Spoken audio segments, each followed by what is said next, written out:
Hi, everybody. Okay, so gosh, I can all of the social media influencers keep on coming out with all of their cacophony, their infighting. Um, that's why I got behind me today. I found some. I Googled. Googled. I did the search for the thing. Sometimes it doesn't come up for cat fights.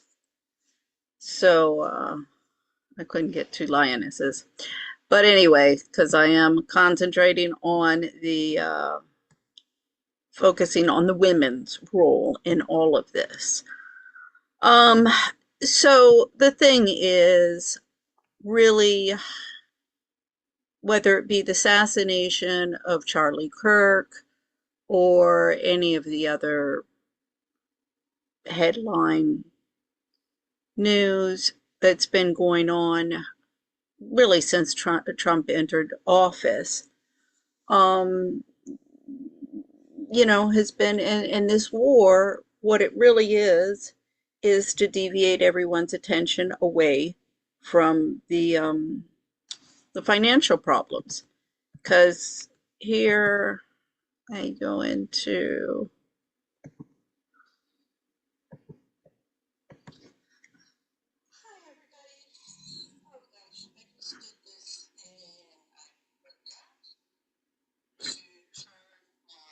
anyway, so anyway, here I go into, I'm not going to, play this, you can listen to this, but I do explain, I have a whole, of a, whatchamacallit, a playlist. The World Economic Forum, that's with Ian Carroll. So these are kind of, how shall I say it,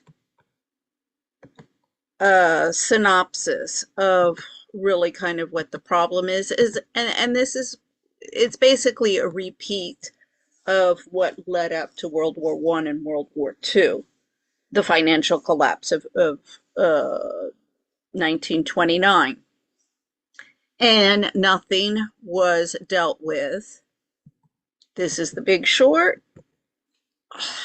the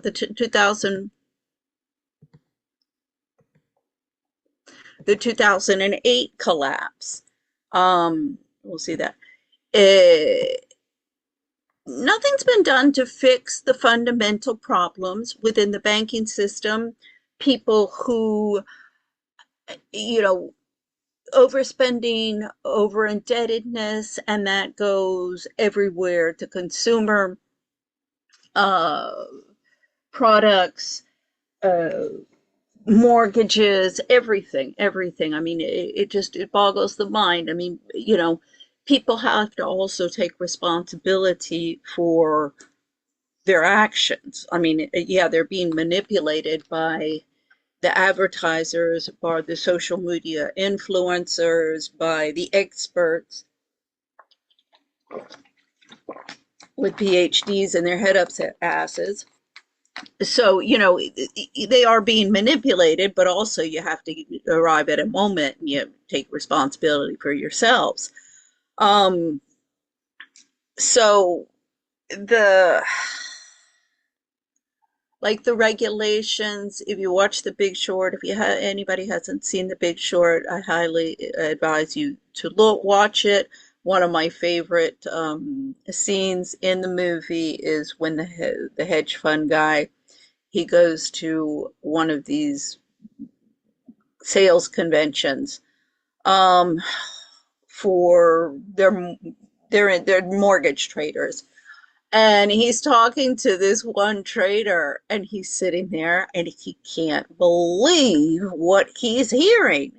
The guy is basically because the one of the his traders is saying the guy is like spilling the beans. And he said, no, he's bragging. He's bragging about all of the illegal things that he's doing. And the hedge fund guy is the big head honcho is sitting there just like, I can't believe this. I can't believe what this guy, he's openly admitting to all sorts of criminal activity.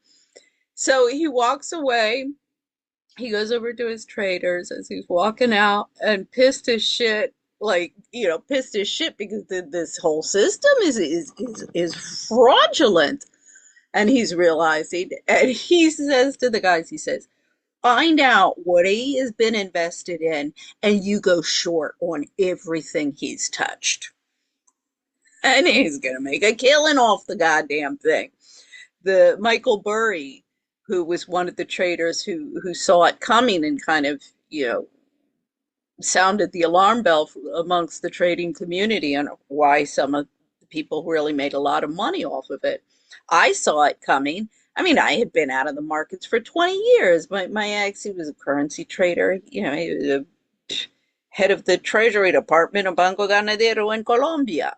When he crashed and burned, I said, this thing's coming down. I was looking at currency trading, currency fluctuation and real estate fluctuation of the 90s, um, at the turn of the century, financial inclusion in South America, with Argentina, Colombia, Spain, I had looked at as um, whatchamacallit, case studies.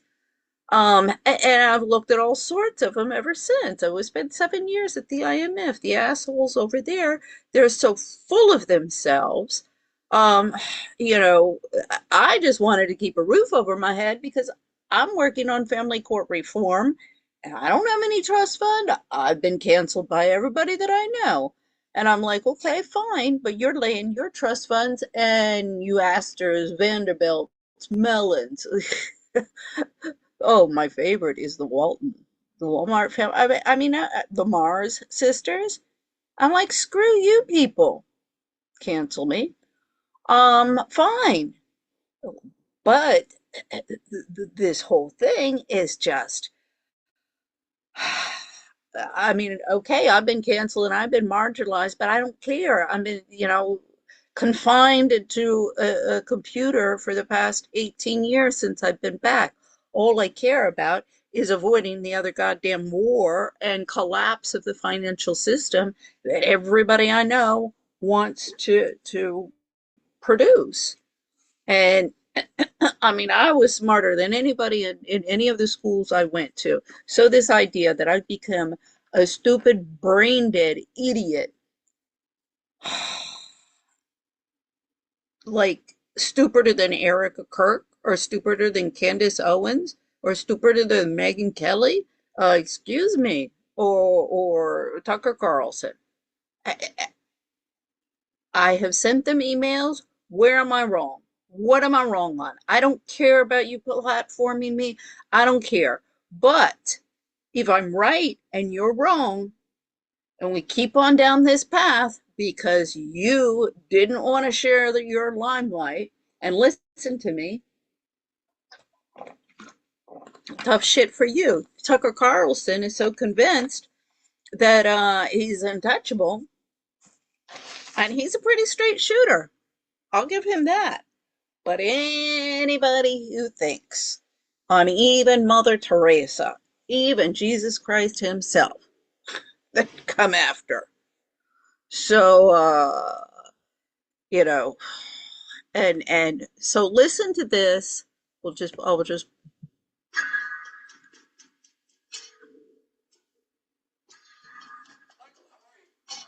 whoops. Let's see. I betcha I didn't. Yep. Okay. The whole housing market is propped up on these bad loans. They will fail. The housing market is rock solid. It's a time bomb. So Mike Burry, who gets his hair cut at Supercuts. And one of the things that somebody told me they were doing reverse mortgages after this. I was like, what's that? When they explained it to me, I was like, oh my Lord. See, not only have things not been cleaned up, they've just found more and more and more products to get everybody more and more indebted and suck, because they're just sucking up the wealth because it's all artificial. This is, as Dr. Richard Warner says, this is all an accounting problem. Doesn't wear shoes, knows more than Alan Greenspan. Dr. Mike Burry, yes, he does. You know what? I'm pissed off. American people are getting screwed by the big banks. And I am getting madder and madder. It's unbelievable. Then this guy walks into my office and says, there's some shady stuff going down. All the banks were having a big old party. A few outsiders saw what no one else could. The whole world economy might collapse. I'm sure Yeah, I'm the Michael Burry here in this story. the world's banks have more incentives than greed. I just have no money to investing. But that's okay. I'm like, look, you guys, whatever. I got lawsuits. That's better than money in the bank. Because when you all crap shoots everything that you have, the people who are left, I'll be able to go after. So whoever gets left holding the bag, I'm going to take the bag from them. Screw y'all. You're wrong. No one's paying attention. the banks got greedy, and we can profit off of their stupidity. You want to bet against the banks? I think we're either high or having a stroke. Kind of brilliant. Fraud has never ever worked. Eventually, things go south. Yep. When the hell did we forget all that?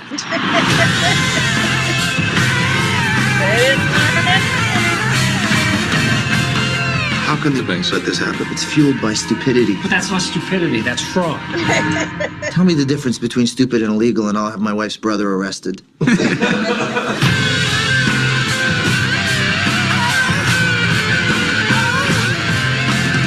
you have any idea what you just did? One of my favorite is the ethics advisor of the IMF when I was ousted for the second time illegally, after being discriminated against, bullied. I mean, I kept on being like, telling everybody in the place, I was like, you guys, you're on American soil. I am taking all of your asses. I'm working on court reform. I don't have time to fight with you. Just, punch the clock. And I want to see Congress in court, like, I got enough battles. I don't need to take you all on, but if you're going to pick a fight with me. So, of course, they did. But my favorite, well, there was two. So the ethics advisor, she said to me, this is a Black African American. She said to me, well, this is illegal, but it's not immoral. Now I understand. No, like, it's payback. You represent white privilege. You've been offered up as a sacrificial lamb, and we've gone to town. And it's just, screw you. I'm like, yeah, but it's against the law. I know. And they always, diplomatic immunity. I'm like, yeah, no, we get to the end of the line. That's bullshit. You can't. If you are doing, I keep on explaining to them, if you're doing something in the name of your government and you have been ordered by your government to do it, then you can claim diplomatic immunity. But if not, it's on you. Now, everybody's in a real catch-22 situation there with things, how they've gone south, because, well, if they're being ordered by their government to pull this shit, then why haven't they registered as under the, as I forget, is that the foreign something alien? But this gets into the Enemy Alien Act. So let's just say they're screwed either way, because they can't pull out the diplomatic immunity card, because that's also if you're not being instructed by your government and these are illegal under U.S. federal law. Well, then I'm going to get you on that. So, screw you, little ladies. I've been explaining this to them, and they're just like, you can't touch me. You can't touch me. I mean, literally, this is what we are, where we are. Um, so then the next is I meet with the mediator. I don't know why this note taking just started. So anyway, I meet with the mediator, and she's Indian, Hindu, and she's been a mediator in the family court.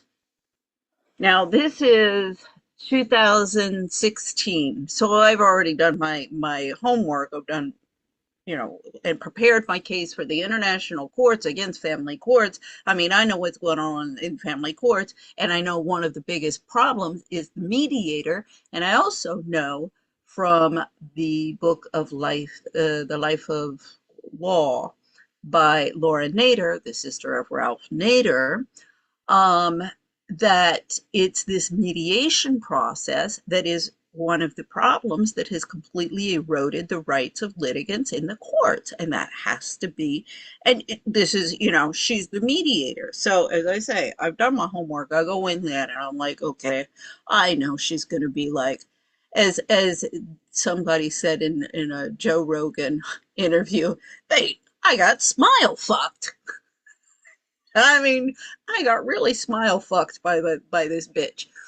So I'm like, okay, fine. So I explained to her, I'm like, did you, because I prepared a 150-page report for these ladies.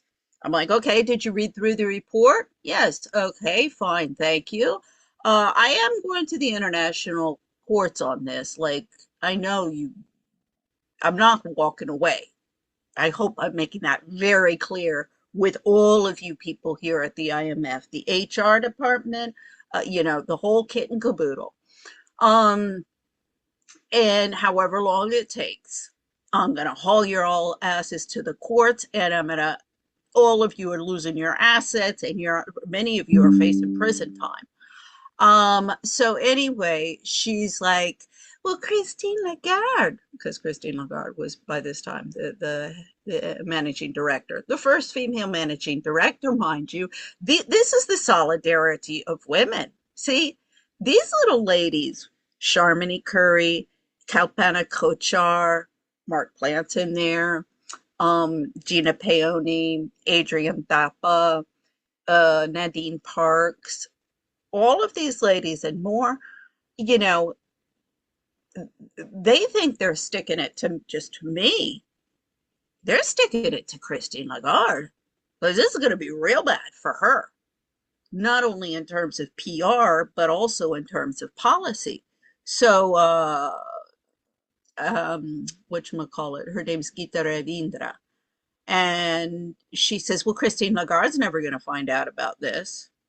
And I just look at her, and I'm not going to, I'm not going to have to give them any reason to call security and have me thrown out. And I'm just like looking at her, and I'm like, I don't know about that.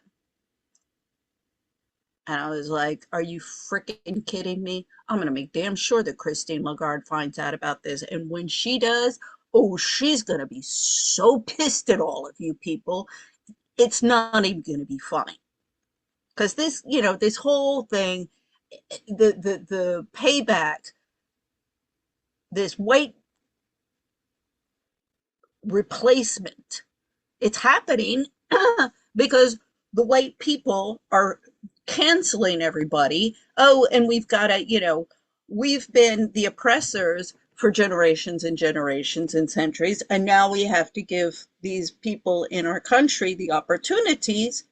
But wait a second, if I go to Asia or if I go to Africa, they're not like, oh, we need equal white people, white Europeans. No, and this gets into my whole global expats and responsible and sustainable global development. You got to stop that whole mentality.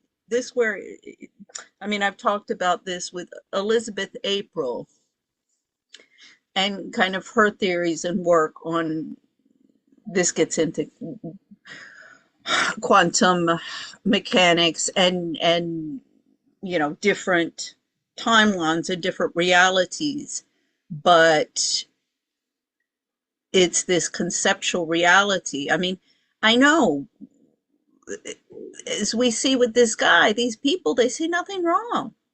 It is what it is. The people who know how to work the system are the smart ones.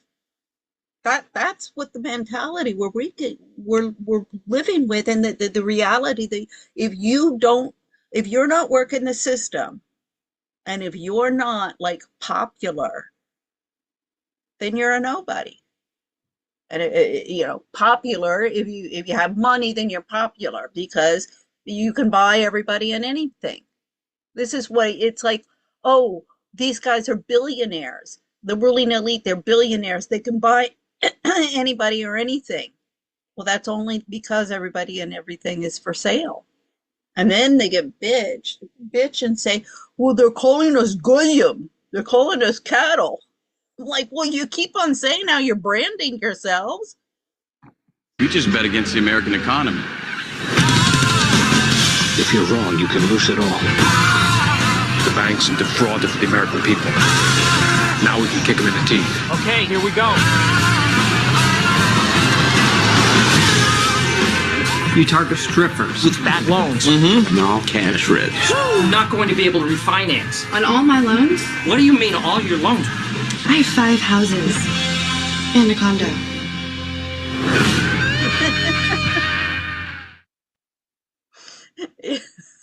I'll tell you, I love that movie. When I saw that movie, I was like, oh, because I had gotten out of the game.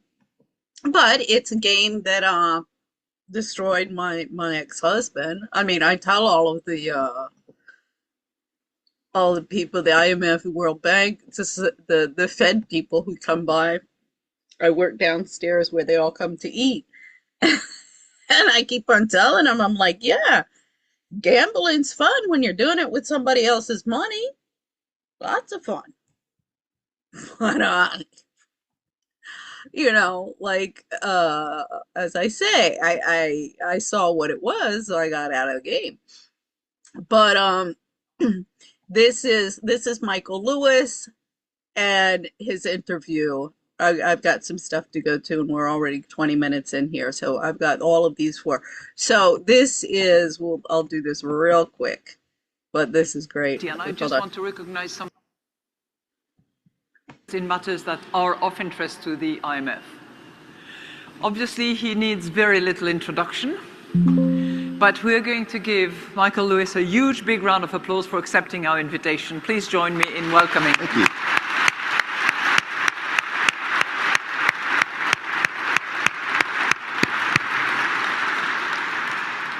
And if it works, we might do it again another time. So, we have a challenge, Michael, here. Your books include, I don't want to forget any of them, and I'm sure I am going to forget. Liar's Poker, everybody knows that one. Flash Boys, everybody knows that one too. Big Short, and I'm only naming the big ones that everybody has read. Many of you have also seen the films that have been made out of those books and have found those stories, which are quite complicated as the way in which they eventually happened, clear, obvious. And that is one of the many talents that our guest has. So, the game we're going to play is the following. I ask you questions, you ask me questions, and we both commit to answer honestly. Shall we? Can we just do 2 truths and a lie instead? Sure. Maybe we can save the lies for the last ones, okay? Can I start? You go first. Thank you. Absolutely. So, you've written extensively about the financial world. You yourself had a role in the financial sector, which is one of the reasons you took a particular interest in how good or bad it can be. It has produced devastating effects, particularly in 2008 and following, destroyed massive wealth. Do you think things have changed? That's a big question. Obviously, some things have changed. Can I back up just a little bit? Yes, please. First, let us just acknowledge how improbable it is I'm sitting up here on the stage with you. When I was telling Christine backstage that when I was coming out of the London School of Economics, I wandered into a job interview with the IMF, and there was a ruthless German there who took about 60 seconds to realize I had absolutely no business being there, and the next 30 minutes demonstrating that. And if you told that man, I wish I knew it, I hope he's here, that I would be sitting on stage with her. Actually, that she would be sitting on stage at that point would be the idea of a woman running the IMF, right? So things have changed. I was But you're not looking for a job eventually? Well, you never know. But I'd like to think that instead of a job, if you're looking to compensate me, just a little more material would be good. So when you ask me, have things changed? Yeah. I was aware when I was writing Liar's Poker that I was writing about a financial culture that was in transformation, and it was very clear then that there were some big things at work that were potentially corrosive. They were the decline of the partnership structure at the center of American finance, so transformation from partnerships to corporations, the rising complexity of financial instruments, which quickly came to function as a form of opacity. That all the dark wood panel came down, all the glass went up, it all seemed more transparent, but as it got more complicated, it didn't matter, it might as well have been dark wood panel. And the rise of the idea that these banks were essentially not service enterprises, but trading enterprises, to the point where, the one I worked for, Salomon Brothers, in 1990 and 91, the proprietary trading desk, which was just a dozen people, and a firm of 8,000 people, generated more than 100% of the firm's profits. Oof. So the rest of the firm is unprofitable. Everything is aimed at these trading books. Flash forward to the financial crisis. It's very clear that all three of these changes play a very big role going into 2008. I mean, the question that brings me back to this all really goes back to when we go after the gold standard back into the 70s. When I started at the IMF, it was the beginning of the 2009. The head of research, Olivier Blanchard, he had posted the intranet blog, basically explaining the mechanics of what happened in the collapse. And I was like, yeah, okay, you're right. But this is not an isolated incident. This is, a trend that started back in the 70s. And he posted on the intranet, IMF, no, this is an isolated incident. And I'm like, as I said, I'd been out of the game for 20 years, and here I come back, and I'm like, what? I'm like, this is the head of research? Oh, and things just went downhill from there during my years at the IMF. As I say, I was just there to keep a roof over my head, and quite frankly, I would have felt really guilty because all of the people I saw the seat warming in that place, and the entitlement, and the partying, and the waste of money is just as bad there as it is at Capitol Hill and everywhere else in Washington. This is the swamp that needs to be drained. And Elon Musk with the Doge, that was just the tip of the iceberg. I was like, yes, please contact me. I've been telling them years and years and years, while everybody else, all these podcasters, everybody else, cashing in on this shit. So they say, I'm Chicken Little, running around, say, the sky's falling. Well, one day it will. Story, I didn't think I was ever going to write about Wall Street again. But I couldn't believe that it wasn't that I couldn't believe that the big Wall Street banks would do bad things to the rest of the world. That didn't surprise me. What surprised me is that they would commit suicide, and that there are attempts suicide. That if you look back away from our financial system, for 30 years plus, it's had call on the best and the brightest across the Western world, and the people it's attracting are not unself-interested people, and yet I can assure you, it's the best and the brightest. Yeah, well, that's putting the bar pretty damn low. And the problem is, they are completely amoral. I know. I have been around them. That's why I've been canceled. That's why you'll see everybody, the algorithms love them. Nobody likes me. Somehow, when they came together in these organizations, but it's not because I'm wrong. It's because I'm right. They tried to commit suicide. It was a disaster. How those banks became the dumb money was what got me back in. And it was very clear that there were lots of bad incentives at the heart of the thing that caused individuals in the banks to do things that were good for themselves but bad for the institution. Right. So when you ask, has it changed? I think, have the forces that led to the crisis been in any way offset by regulation? Has the financial sector been kicked on some different course? I think, well, there have... Okay, it's not just regulation, it's also the attitude and the morality of the people from top to bottom, the consumers and the producers. And some changes in compensation to try to make the relationship between the Wall Street employee and the employer look more like the relationships in the old partnership system. But it's not nearly enough. There's certainly not been a decline in the complexity of the instruments. I mean, the complexity of the instruments played a very big role. So that hasn't changed at all.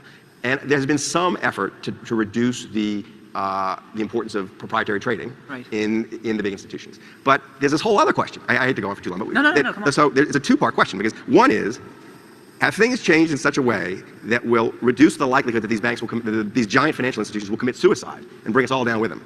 Well, yes, there's been some change there.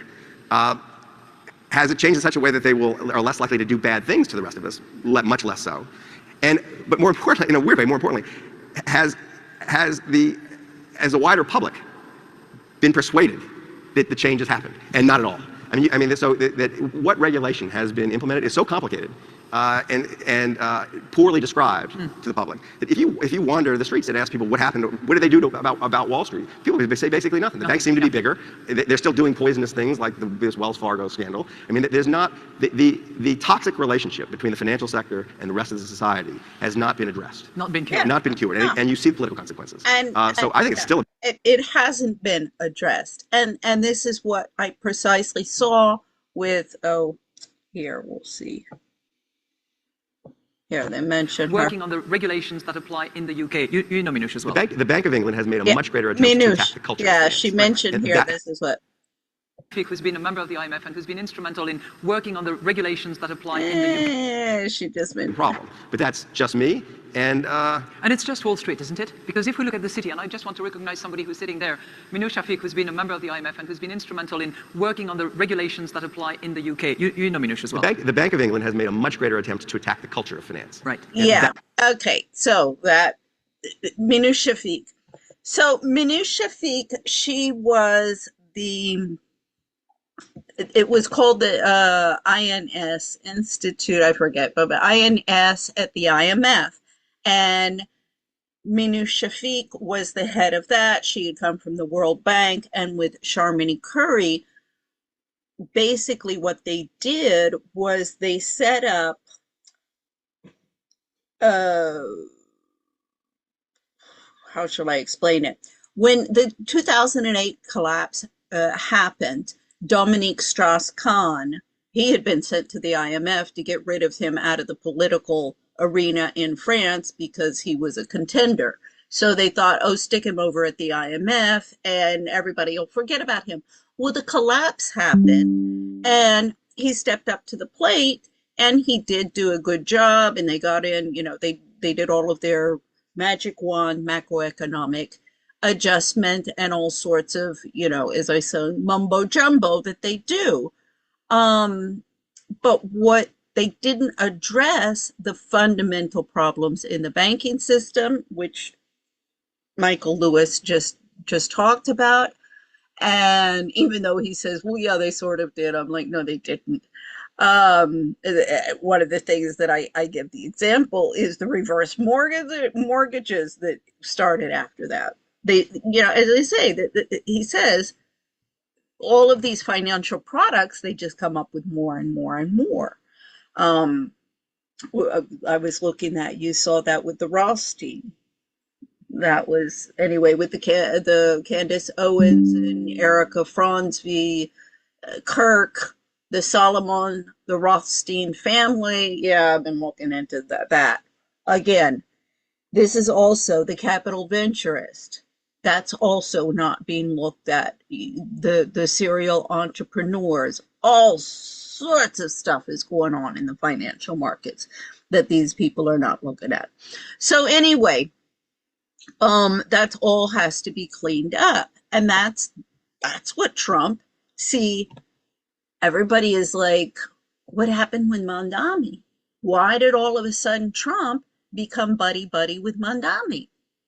And I haven't looked at this, but I'm willing to put some money down. I don't have any money to put down, but I'll put $5 down on this one, that if I looked into Mondami, the reason that Trump is okay, we're good, we're buddy-buddy, I'm not going to fight with you, is Mondami's not going to touch Wall Street, and he's not going to clean up the courts. Other than that, Trump's not going to care, nor is anybody else. As long as you don't touch those things. because Wall Street is New York City.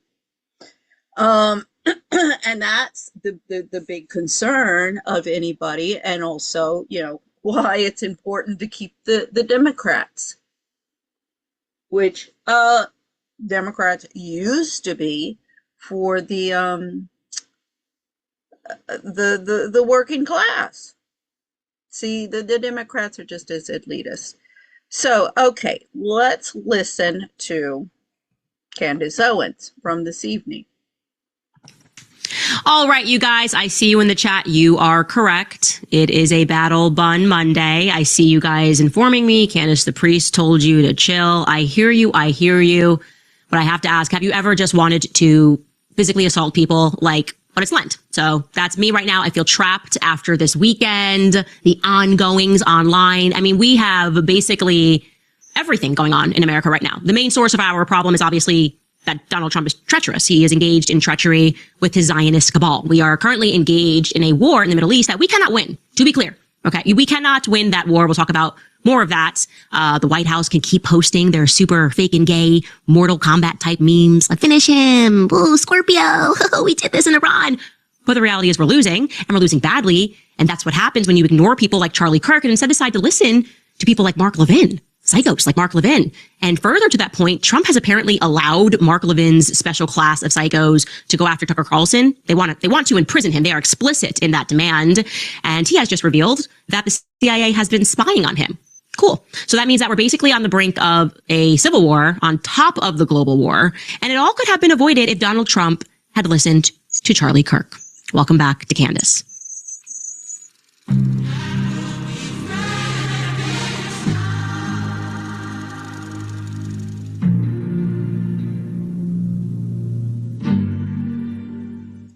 Okay, so let's begin with something that we can all agree on, right? Like, none of us, left or right, Republican or Democrat, will be taking any lessons, orders, advice, or criticism from Meghan McCain ever.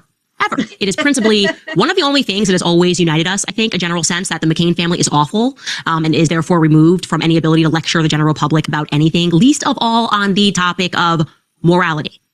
So over the weekend, the neocons, I don't know what was going on, but they decided to really go in the paint and continue their attempt to outright purchase Charlie Kirk's legacy like it was being offered on an episode of Storage Wars. That's what this feels like to me, right? You've got Bibi, you've got Benny, you've got Joshi, you've got now Meghan McCain. Everybody's just like, can I bid on the Charlie storage? I don't know what's in it, but I want it. I've got money. Yeah, that's what's happening right now. And we have now reached such a late stage of this neocon psychosis that Ben Shapiro is out there pretending that he's Charlie's personal knight. He was must have been Charlie's squire, actually, while he was alive. It is the most disturbing thing that I have ever seen in politics. And that's saying a lot. I know that he's a maggot. I know that he just has to do maggot things. He saw Charlie's corpse, just like he saw Andrew Breitbart's corpse. And it's just irresistible for him. Now, I just want to point out that 2008 was when the where's this thing? Keep on going. When the presidential campaign of John McCain with Sarah Palin, Pitbull with lipstick. Now, this is when my case starts in Spain, and why is this? Sorry. I asked my mom, please, Mom, would you ask, because she knows the Republicans of Arizona. She was even president of the Tucson Republican Women's Club. And so I said, would you please tell John McCain to contact the consulate, the American consulate in Madrid, and tell them to do their job and make sure that my lawyers don't stop violating my rights. Oh, he wouldn't want to become involved in any unpleasantness during a campaign year. I'm like, are you freaking kidding me? I mean, she was thinking, oh, well, my husband would kill me, and then she could, blackmail my husband for money. See, this is, the Capote swans. Remember Ann Woodward? She killed her husband. It was covered up with the help of her mother-in-law because to avoid any scandal. Then Truman Capote came out with it in the when he published in the Cote Basque the truth of what happened. She was outed, so she was canceled and she killed herself with cyanide. And then her mother-in-law said, well, I guess she killed my son and Truman Capote killed her. So I guess that's over. It's done. That's that. Is it any surprise that both of her grandsons committed suicide later on? I mean, these are the type of families and values that, whether it be the conservatives, like Candace Owens, Megyn Kelly, Tucker Carlson, all of these people, this is, it's the same paradigm. They want, the elitism and just a revolving door of the names of who it's Russian roulette. And if you're lucky to become part of the privileged class, then you're protected. If not, you're fair game. And as long as they support that kind of paradigm, then anybody, they can all become targeted. I even told Patriotic Housewife, I said, Candace Owens is playing a very, very dangerous game because her husband is British and her children dual nationals. Now, Patriotic Housewife, she did Brian Matta. He did some another documentary on the problems in family courts. All of these guys, they just keep on another documentary, another, discussion. But anybody who wants to actually do anything about these problems is a persona non grata. That's his nature. But the speed of it and the statement of it, instantly, I'll pick up the bloody mic against the undeniable backdrop of how much Charlie could not stand him. It's just stunning. Right? The persistence of it is stunning. Like, to know Ben Shapiro is to eventually come to a point where you simply are forced to acknowledge the fact that he's just a different species. He's just different. We can't understand him because it's a different species. A lion cannot understand the habits of a worm. No one's ever like making a lion speak and trying. He's not like, hey, well, I'm a worm. Here's my instincts. It's like he's just different altogether. But this weekend, he really went for it again. He decided to pick a fight with both Megyn Kelly and Piers Morgan and to once again mix in this idea that he cares about Charlie Kirk's legacy. Right? Ben's entire existence, by the way, if you have not been paying attention, is calling for perpetual wars and picking fights from the safety of his home studio. I do not care what any person says, okay? That little man belongs in a locker. That's where he belongs. Ben should be given a swirly every single day of his life. Ben Shapiro's head belongs in a toilet permanently. That is a scientific fact, and I will not let anybody dispute it. That's just the nature of what he is. Anyway, so he decides to pick this fight for no reason at all with Megyn. Well, there is a reason. There's always the same reason with Megyn Kelly. And he calls both Megyn Kelly and Piers Morgan, he calls Megyn a coward and Piers Morgan a clickbait whore or something. And what is their crime? Like I said, the same crime that everyone commits, not groveling for Israel. That's it. He has some sort of a unique social disorder where he genuinely believes that if you disagree with him, you are an enemy that must be destroyed. Ben cannot survive knowing that there are people in the world that simply disagree with him. He does not know how to just go, oh, I have a different opinion, but we can still maintain a friendship. So he begins this back forth and he drops this. But everybody's like that. I mean, keep on telling everybody, where is your problem with what I am bringing to you? All I'm asking for is due process in the court. For example, I know everybody despises me because I defend Prince Andrew. There was complete lack of due process there.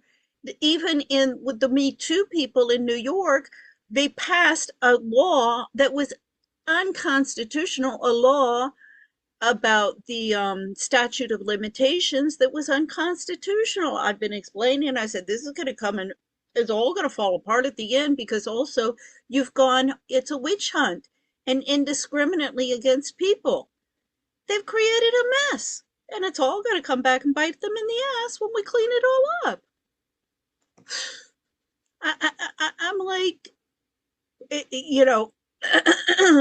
Don't shoot the messenger. I'm just coming to you with evidence. Oh, shut up. Oh, shut up. Oh, shut up.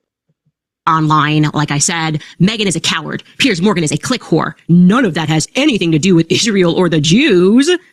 Okay, Ben, the Mossad hasn't been in the United States. All of them are cowards and click whores. That's what all of the podcasters are doing and the journalists, and that's what they've been doing for a long time. They bitch about the mainstream media, but they're no better. States since like the 1980s. Okay, we get it.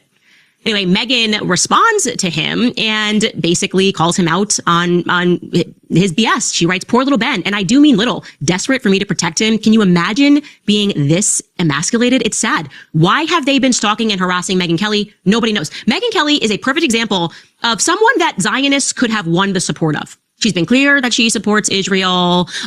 She supports Erica Kirk, Turning Point USA, but they can't do it. It's so all or nothing that they just demand 100% groveling, or they just push you out and then... No, see, Candace is not understanding the situation. Meghan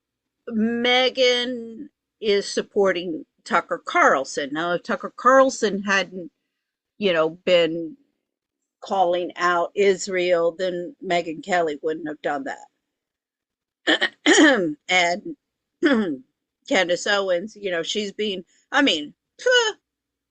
I even have quotes and I even have videos of criticizing Megyn Kelly of how condescending she was to Candace Owens about the whole Brigitte Macron and saying, oh, that stuff about Brigitte Macron, that's just ridiculous. But she hadn't looked at any of it. She's like, I have better things to do with my time than look at Candace Owens' documentary on the Brigitte Macron case. I'm like, well, then you shouldn't, then shut your mouth. You shouldn't have say anything about it. If you don't know anything about it, if you're going to pine on something, inform yourself, little bitch. Stalk you and gang stalk you and harass you. So Ben just has to mention me, allude to me in his response to her. And again, he's going to white knight for Charlie Kirk here. And he says, don't worry, Megyn. I would never ask you to protect me. You won't even protect Charlie Kirk's widow from the monster accusing her of murdering Charlie. So I had time. I had time this weekend. I had a lot of time. And apparently so did the internet altogether, because there just has to be rules in life. Like, you can't suffer these sorts of fools. We cannot go on like this in humanity.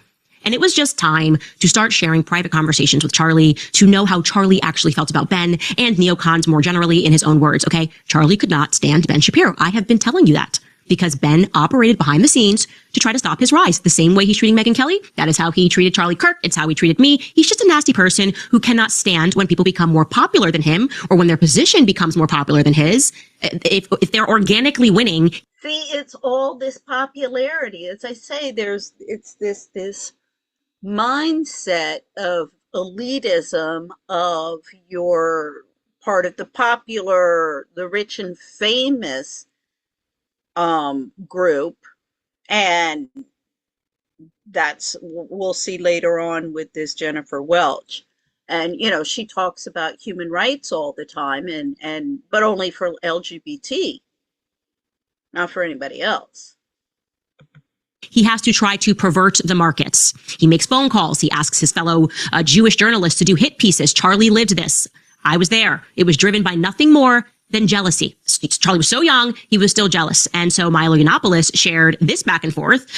He wrote, Ben Shapiro began to secretly commission hit jobs on Turning Point USA a decade ago. Charlie Kirk knew. We met and we talked about it and discussed strategy. Kirk and I weren't friends for long, but while we were, all he talked about was how amazing Candace was and how effing evil Ben is. And he showed the messages. Okay. Milo says, this is Ben. It's his fingerprints all over it. Can I post it? Charlie says, yes, but I want to allow this to play out before I say something, but go ahead. Could use your advice on this, honestly. And he's asking Milo for advice on how to deal with Ben, because he was, again, commissioning people, like he says, to go after him. I was there. This is the true story. Okay. And it is therefore the worst kept secret in American politics that Charlie Kirk did not like Ben Shapiro. It's a fact. So I shared more private messages so that people can understand how deranged it is that Ben is so shameless. So shameless that he showed up to Charlie's funeral. $1 million. I mean, all of this is deviated attention away from the financial problems, the fundamental economic problems of the country. And the fact that we're going to war. And elects himself the great defender of his legacy. I'm going to defend Charlie Kirk. And in the name of Charlie Kirk, I'm now going to attack his friends. I'm going to attack his friends over the topic of Israel, a topic which Charlie had actually changed his mind on. That's the reality, point blank. And here's what I shared. I shared Charlie backing me up when Ben treated me publicly like crap, saying, stand for truth. The people are with you. Thank you, Charlie. I will, and I will continue to do that because the people are on the side of truth. And I said, I know. I've been through it enough with enough of these to know that truth always wins in the end. And he then laughs and wrote BTW. He was standing on a couch and I wrote, ha. What cracks me up with all of these people, these managerialists and, you know, with all of their diplomas and, you know, Charlie Kirk, he didn't even go to college. Bill Gates was a dropout. Mark Zuckerberg was a dropout. I mean, and I think Elon Musk, I'm not sure if he finished. You know, there's so much hypocrisy and double talk. So good. And Charlie said regarding Ben, he is unhinged. Stay the course. This is how he constantly spoke about Ben. Like I said, I have about 300 messages between me and Charlie to that effect. I mean, I may not have a PhD, but I have more experience than any of these people will have seen in their entire lives. And all I get is attitude. Okay. And we spoke deeper also on the theology guiding Ben Shapiro. I hate to upset the Shabbat Shalom crowd, but Charlie also was aware of the verses in the Talmud and its vitriol, its inherent vitriol toward Christianity. If you don't serve them, then it's problematic. And here is what Charlie said regarding the Talmud. He writes, there are some verses in the Talmud that will blow your mind. I said, I'm aware of them. He wrote, the Talmud is not biblical, but it is their rabbinical interpretations of Judaism. And then I did a deep dive one week and he wrote thought crime. And I said, yep, this is the real Charlie Kirk. But they are now trying to package to us as like a faithful Talmudic Jew who was friends with Ben Shapiro. Do you understand now how sickening it has been for me to have to sit back and watch Turning Point USA allow rats onto their ship, the ship that Charlie built, to effectively reverse course regarding what Charlie actually felt, what Charlie actually believed, and who his friends actually were? A reversal made infinitely more evil by the fact that his wife is at the helm of the company. She could stop that. Yeah, I mean, it really speaks reams about Erica that it's Charlie's friend, not his wife, that is defending his legacy. Everybody keeps on saying that Candace is destroying Charlie's legacy. It's Erica. Candace is just pointing it out. Podcaster Brett Weinstein then waded into the fray, which was amazing. He was apparently in conversation with Charlie Kirk in June before he died, back when Charlie went toe-to-toe with Bibi Netanyahu and won. Toe-to-toe Bibi Netanyahu and the bandit of neocon criminals over war in Iran, telling Trump not to do it. And here's what Charlie shared with Brett about what he was doing at the White House. Brett opens this up by saying, on June 18th, I had a text exchange with Charlie Kirk. He said he was spending 2 full days at the White House trying to persuade President Trump not to initiate. I've reached out to Brett Weinstein several times, never heard back again. Again, you know, all of these people, the experts and the podcasters are no different than the journalists, mainstream media. It's this elitist little group of managerialists. I mean, Jordan Peterson, his wife was looking at The Feminist. I was like, oh, great. I contacted her. I contacted him. He said, oh, you should talk to my wife. I contacted her, and then I never heard back. I mean, these people, my favorite in all of this is Noam Chomsky in Tucson. A war with Iran. Given that Charlie was close with the president and that he represented a large constituency essential to Trump, and given that many proponents of the war with Iran saw a U.S. attack as urgently necessary to the survival of Israel, it is reasonable to wonder if his refusal to back down from his steadfast opposition somehow resulted in his murder. A good investigation could have settled the matter. What we got only increases the reason for concern. Asking this question may be unforgivable, but it is in no way unreasonable. Charlie was in a strong position to keep us from doing what we have done now, and the timing of his death removed him from the equation and likely changed the course of history, as Charlie himself worried that it might. He then shares this back and forth communication, Mind you, these people are telling you Charlie would have supported the Iranian war. And he's responding to something that Brett tweeted, which was supporting Charlie and saying, keep the pressure on. And he writes, right there with you, Charlie, we have to shut these maniacs down. Not only is the Republic depending on it, but the citizens of Israel are too. And Charlie said, thank you. I totally agree. Brett said, and by the way, I think the president needs us to keep the pressure on. The neocons are very vocal and admittedly powerful, but the public does not want war, especially not to be dragged into one by a belligerent Israeli regime.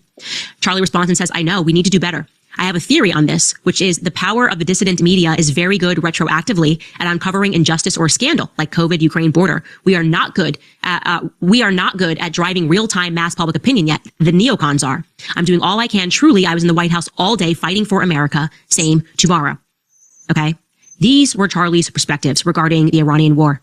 That is how Charlie felt about neocons. He felt like they were maniacs. He's reiterated that times. He would have the idea of people like Mark Levin and the McCains and the Shapiro coming out and pretending like they represent who he was should sicken you. Okay. This is his honest opinion about what he thought about the likes of the Levins and the Shapiros. It's just a fact. Like I said, none of this can be disputed. But don't worry, because then what happens, because they're just getting pummeled with Charlie's own words online, is that our resident turncoat Blake Neff is going to pop in, and then he tries to smooth things over for neocons who are getting, like I said, revealed by Charlie's own words. And basically what Blake does is he tweets a lot of words to admit that I'm telling the truth, that Charlie did not like Ben. Here's what he has to say. Blake writes, since some silly claims are being made right now, no, Charlie Kirk did not, hate, operative word being hate Ben Shapiro. Charlie and Ben deferred about the best direction for the conservative movement. Ben supported Ron DeSantis in the 2024 primary, while Charlie was all in for Trump from the start. J.D. Vance was one of Charlie's favorite politicians, while Ben had been critical of him. Charlie saw Ben as a rival. They both had high-profile shows in major conservative organizations, and Charlie wanted his to be bigger. I'm sorry, I just have to stop reading because it makes me so angry. It is such an objective lie. Blake was not even around for the building of Turning Point. He has no idea what the hell he's talking about. Blake, shut up. Take this tweet down because it makes me angry. Actually, I just got mad. Okay. He's a liar. Blake, you are a liar and you should be ashamed of yourself. You were not there when Charlie built this company. They were not rivals. They actually had nothing in the beginning that would have made them rivals. Charlie was building a 501c3 charity. Okay. He wanted to be on college campus. That is not what Ben Shapiro was doing. Ben Shapiro was trying to take Andrew Breitbart's legacy and recreate it by manufacturing a scandal with the Daily Wire. They should have been natural allies. But then Ben had to be Ben. He got jealous as Charlie got bigger, and he went behind the scenes with his connections to the donors and started squeezing Charlie and trying to control who he could speak to. You're a liar, Blake. Why do you keep lying? At least you admit that they are rivals, that they were rivals, but the idea that rivalry came because they were both in the same industry or in the same space is factually untrue. It is factually untrue. Charlie was innately not a jealous person whatsoever. Okay. He liked to share. He liked to build. He liked to bring people into the fold. It's not possible to do this with somebody as petty and as short as Ben Shapiro. It's impossible. It literally is impossible. Anyway, the point being that at least he finally let the words out of his mouth that when Charlie died, they were rivals. Okay. That's a confession. And I want you to pause and truly appreciate how disgusting it is that they're willing to say that now, but they didn't care after Charlie died. Okay. Like I said, it wasn't because they held a similar space. It was because of what Ben did to Charlie, putting pressure on the money, financial threats, controlling like he always does with the money. Don't let this person speak here. Don't let this person speak with them. I'm going to have donors. I know donors. My daddy has money. Make financial threats. Oh, the Jewish donors going to now take away money if this person speaks. That's how he plays the game. But think about it. On the Turning Point USA side, think about the fact that they allowed Charlie's rival to open Amfest by dissing Charlie's friends. All because of the almighty dollar. What does that say about the ethics that are guiding that company right now? Another thing to know. I mean, that was, I have to say that was like so inappropriate, so crass, so exposed everybody in TPUSA for, let's just put it kindly, idiots. I mean, he came out and he just like attacked everybody. He attacked Megyn Kelly, attacked everybody. It was incredible. know is that Ben Shapiro has a very particular kink, if you haven't caught on now, which was on display on that AmFest stage, actually. He's really into public humiliation rituals. He doesn't just want to disagree with his friends in private. He wants to try to destroy them behind the scenes, but he also insists on surprising his friends on camera and putting them on the spot and demanding their allegiance to his viewpoints. Like, he literally fancies himself on an episode of To Catch a Predator, but doesn't realize that he is the predator. Like, you just keep catching yourself being an immoral piece of shit. That's what he initially did to Megyn Kelly on her tour, no less, on stage. It's what he did to me. He infamously stood up on that table while I was employed by a company that he was a part owner of. And I find out how he feels about me, calls me a faux sophisticate because I tweeted that genocide was always wrong. That was my big offense. For some reason, he gets off on trying to publicly humiliate people who simply holds a I think actually it's probably racism. I'm sure he's racist. Viewpoint than him, right? He doesn't know that outside of the Pharisees, deceit and betrayal actually doesn't register as cool to the general public. You don't look cool. Also, get your dirty feet off of the table. So what Ben does is he likes to prep and he likes to put his notes and he likes to plan to embarrass people that are his allies, who think that they're his friends, okay? Take, for example, what he just did to Michael Knowles. I want you to watch this. Ben knows going into this that Michael Knowles is the godfather to my daughter, okay?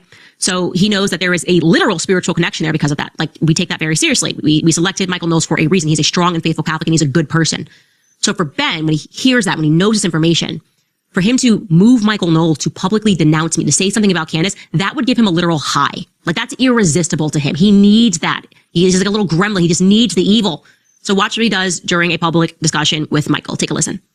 So if Candace Owens decides to slander the widow of Charlie Kirk, I think that people have a moral duty to say that this is a bad thing, even if they are quote unquote friends with those people. And I find it but let's take that further. So obviously one should state one's view and say, Erica's great and the attacks on her are not right. Well, Michael, I'll just ask you straight up. Is Candace Owens doing something evil by attacking Erica Kirk? I think that it's wrong to attack Erica Kirk. No, say the sentence with her name in it. I'm not going to dance like a puppet for the podcast. You don't have to dance like a puppet, but you are dancing pretty quickly. I mean, there's a lot of tap dancing here. No, I don't use any tap dancing. Even if you aren't interested in the podcast, where's the podcast? And I think the people who are leading the invective against Candace are her biggest publicists.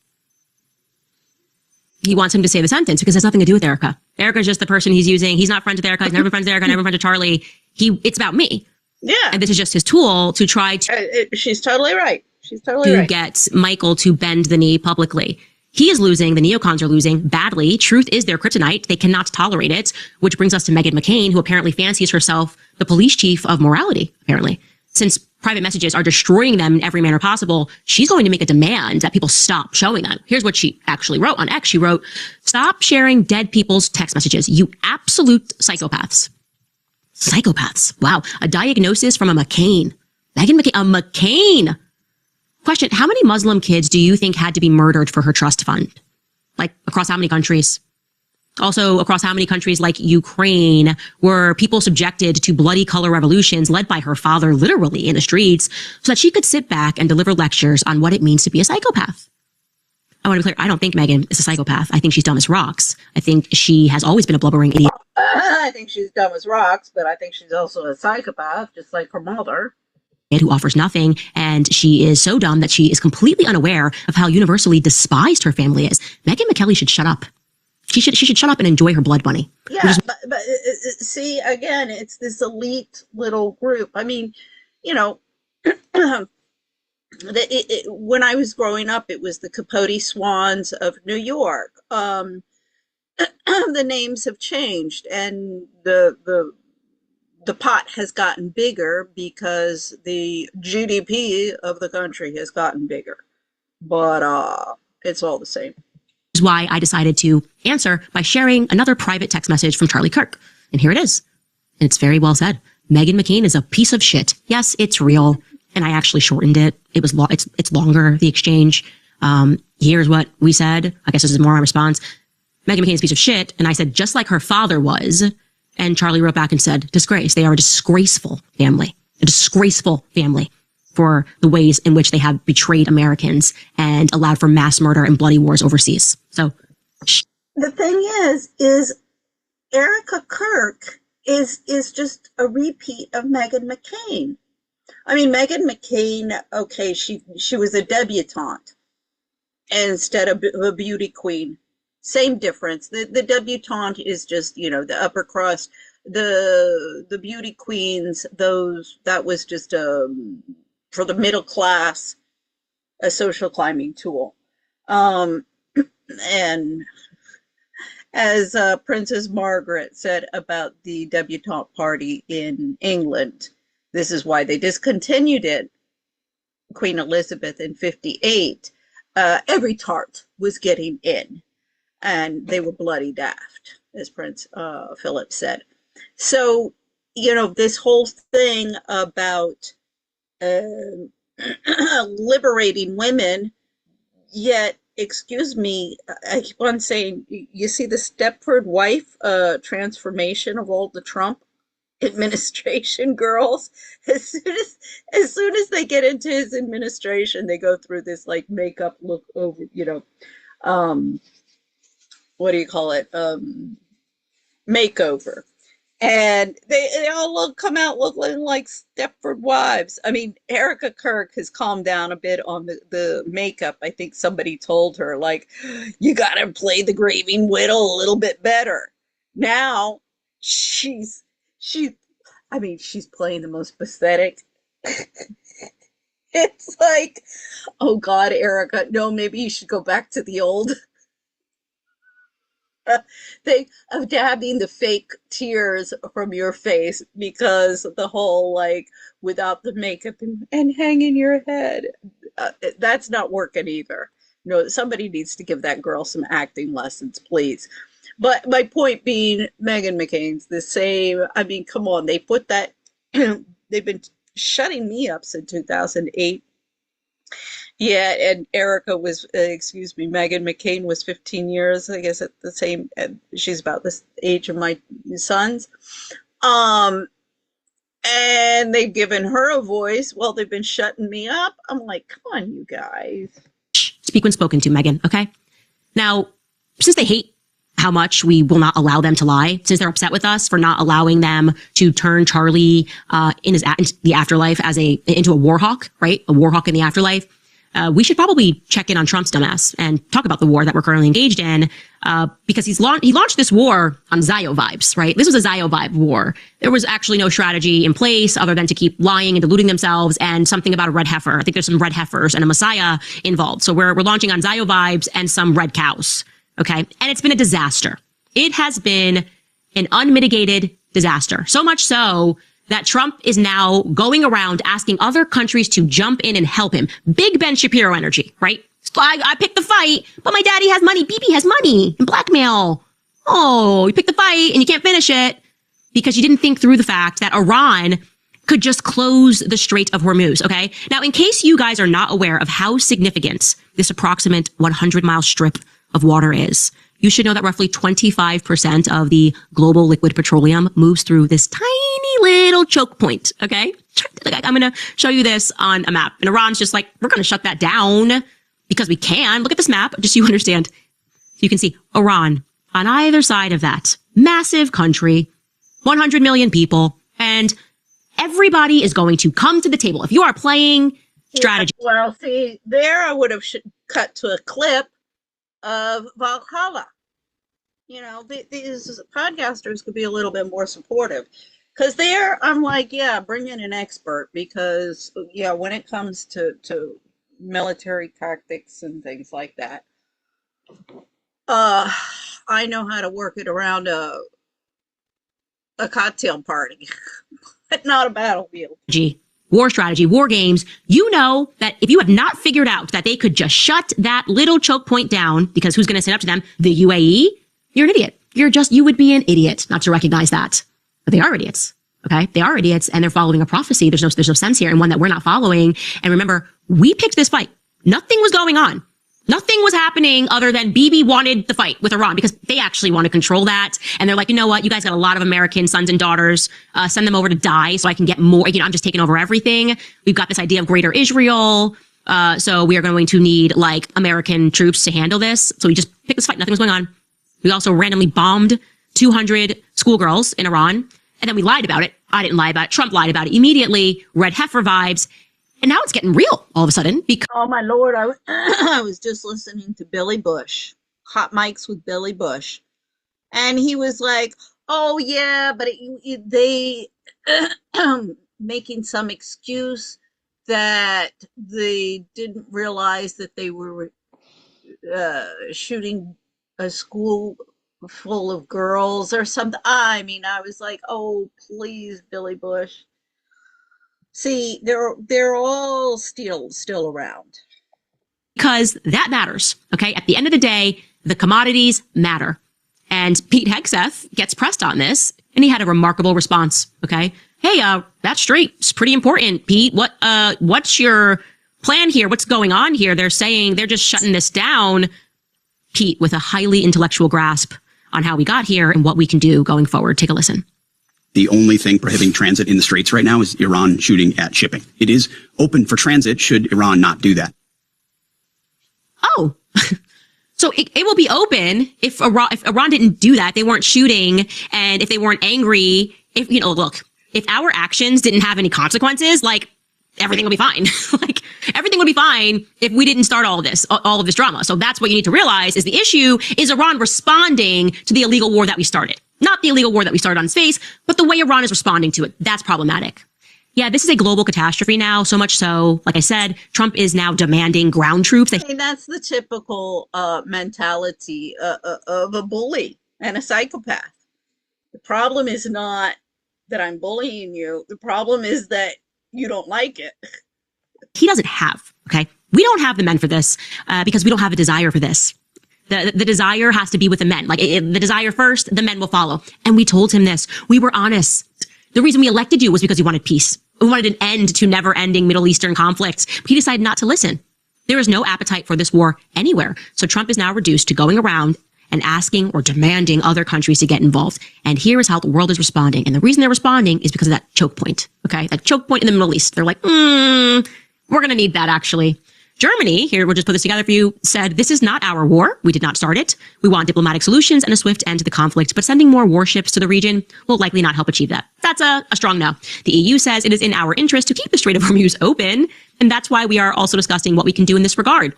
Britain writes, while taking the necessary action to defend ourselves and our allies, we will not be drawn into the wider war. Okay. Australia writes, Australia does not intend to send ships into the Strait of Hormuz. We know how incredibly important that is, but that's not something that we've been asked or that we're contributing to. Japan writes, we have not made any decisions whatsoever about dispatching escort ships. We are continuing to examine what Japan can do independently and what can be done within the legal framework. China, the recent tense situation in the Strait and the waters nearby has impacted the route for international goods and energy trade, disrupting peace and stability in the region and beyond. China once again calls on parties to immediately stop military operations, avoid further escalation of the tense situation, and prevent regional turmoil from further impacting the global economy.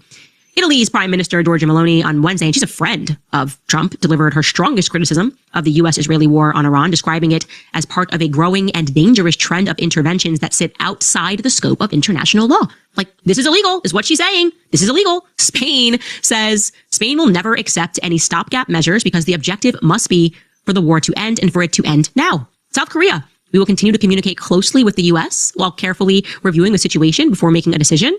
And the most hopeful message came out of France, which in and of itself is not very hopeful because the country despises him. Okay?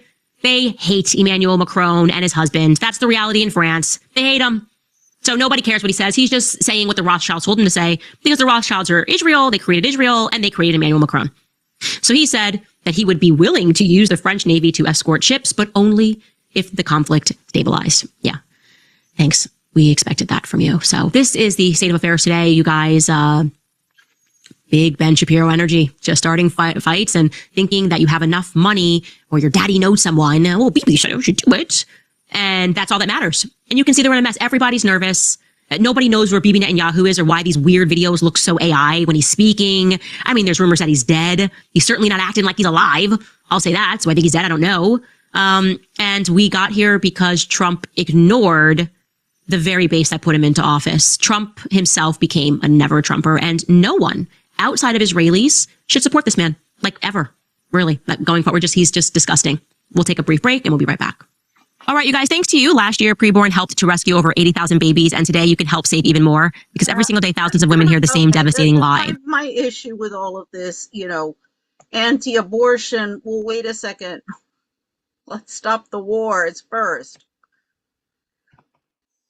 It's difficult to put into words how stupid Trump is for getting us involved in Iran. And I think the best thing to do, therefore, is to allow Trump to explain to you the very sensible reason that he decided it was the correct course of action. This is him today, explaining our totally legit reasons for getting involved, and actually not even getting involved, starting this war. Take a listen. We don't need oil. We have all the oil we need for ourselves. It's one of the great assets that we have. We have more than double what anybody else in terms of oil production. We're at more than double any other country. So we don't need it, but we did it. It's almost, you could say we did it out of habit, which is not a good thing to do. But we did it because we have some good allies there. We have some great Middle Eastern countries there, Israel there. So we did it for a lot of reasons. So I would like to reiterate, we did it out of habit. We are kind of like in the habit of just sort of like mass murdering Muslims. Like that's just kind of what we do. We've been, like, it's just like a habit. We've been trying to kick it. It's so hard, but it's been decades of this habit. You know, nobody's perfect, right? Like my grandma smoked cigarettes or something and it never could really kick the habit. That's the vibe is right? It's just a habit. Like, oh my gosh, you ever like chew gum or say, it's a habit that we're trying to kick. We're trying to not murder Muslim kids for no reason. But then we just like saw the school, the girls, we were like, oh my God, okay, we can't get to rehab. Yeah, this is America's habit. And then he tells us really, he's like, oh, well, that's not good. It is an addiction. Stops himself there. So that's not, that's the real reason. It's not a good reason. Okay, what's our second one? Well, we have a lot of allies in the region. Really? Because all your allies are saying don't do this. They've all said don't do this, except for Israel. And you're a slave to Israel, Trump. Because you just want them to put your name on a building in Gaza and then put the building on top of all the dead kids, right? It's going to be a lot of dead Muslims and Christians, and you can put your building on top and it'll say Trump in that gaudy gold, which would be fantastic, right? That's what he's saying. So that's why we got involved. I just wanted you guys to hear from his own mouth because I couldn't explain because it was so stupid. And then when he said it, it suddenly was even more stupid. Red heifers, Zio vibes, hard to kick cigarettes. Cool. And we haven't even mentioned the fact that we're also losing Iraq. Yeah, no. So check out this headline. This is real. U.S. urges citizens to leave Iraq after attack on the embassy in Baghdad. Because security officials say the embassy complex was struck by a drone after strikes killed 3 members of the Iran-backed Kataib Hezbollah and reportedly wounded its leader. So just so you understand, that's the biggest embassy in the world. I don't want you to think that that's like you walk down D.C. and it's like, oh, there's the embassy to Qatar. There's the embassy. No. It's bigger than Vatican City. It's basically an American city that's sitting in the middle of Baghdad, okay? And it's just getting hit, and Trump is saying, evacuate. Hey, guys, we're going to lose. We're already losing, and it's because we just can't kick this habit of murdering Muslims for no reason because Israel says so, because they want to steal their resources. We're just in the habit. And in preparation for that inevitable loss, which is coming, what is happening? Well, what I'd like to know is, all of the Middle Easterns in the United States. I've been the only one who's really, well, wait a second. Calling all of the, like Amal Clooney, I mean, she's not alone, but all of these Middle Eastern women who are promoting, the men, the Middle Easterns, they're evil, Sharia law, Muslims, they're all evil. That's been given a voice since Betty Mahmoudi in the 80s. So that's my big beef. So anyway, that's, Candace Owens going off on, she continues. But here now is Megyn Kelly grifting off Candace Owens. Megyn enters the chat. Watch this. Really quick, we have to get to the Erica Kirk, Candace Owens of it all, which I know we have all been on the forefront of. And I would just like to say maybe this is the trifecta coven of who Candace Owens and Megyn Kelly don't like. Maybe every woman on the Zoom is like, I'm talking right now. Yes. So for people, we talked about this on Monday. Erica Kirk and Candace Owens did meet in person, allegedly had a 4.5-hour conversation. With absolute respect to Erica Kirk, I like Erica Kirk. I wouldn't have taken this meeting if I were her. I would not have validated the conspiracy theories and shit that Candace has been saying about her husband and just like the drama she's been putting her and Turning Point through. It came out yesterday that the big podcast drama that she's been putting Turning Point through. I think the drama was created when Charlie Kirk was assassinated. Big podcast host, Megyn Kelly facilitated the meeting. We have a clip of her talking about her haters, and this may be directed at me, number 5. So in any event, Candace knows I disagree with her on this. Petty internet people want to turn that into a cat fight between Candace and yours truly, which will fail. She and I actually have only gotten closer over the past couple of months as people try to make me attack her. So fuck off. And I'll just say this final thing. To the hateful people whom I used to call friends, who have been all over the internet trying to shame me and say that no one should ever listen to this program again because I haven't spoken out on the Erica-Candace conflict. There's no, I don't have any pearls of wisdom other than go fuck yourselves. Go fuck yourselves. You have no fucking clue what's going on. You don't know what I do behind the scenes. And your world is so myopically online. You fail to understand there are real humans involved here. And actually being able to touch grass and have relationships with them, which is something I'm doing, could prove to actually benefit all involved. Maybe it won't. Maybe it won't at all, but it's at least got a shot. I'm not sure your Twitter shame game has gotten anything of value done. Actually, it has. She's so yesterday, I was watching this on the couch. It like popped up in my feed, and my girls were sitting by me, and I was like, "Oh!" Like I was like, "I have to turn the volume down." It's just saying "fuck" so loud. Like, "Oh, like what's happening?" Very defensive. I want to make that my ringtone. The problem with those kinds of rants, I mean, I've done them before too, where you're cursing a lot, is that they can come off as being kind of stagey and silly, and so you have to kind of thread the needle with that. And I just felt like it came off. No, sorry, Megyn Kelly, but it came off as just kind of awkward and a little bit stagey. Now, I do see her point, her legitimate point about wanting to preserve relationships and caring more about relationships than the Twitter wars. But I will say, Megyn, you're wrong. Megyn Kelly, you are wrong on your last point when you assert that these Twitter posts are doing nothing.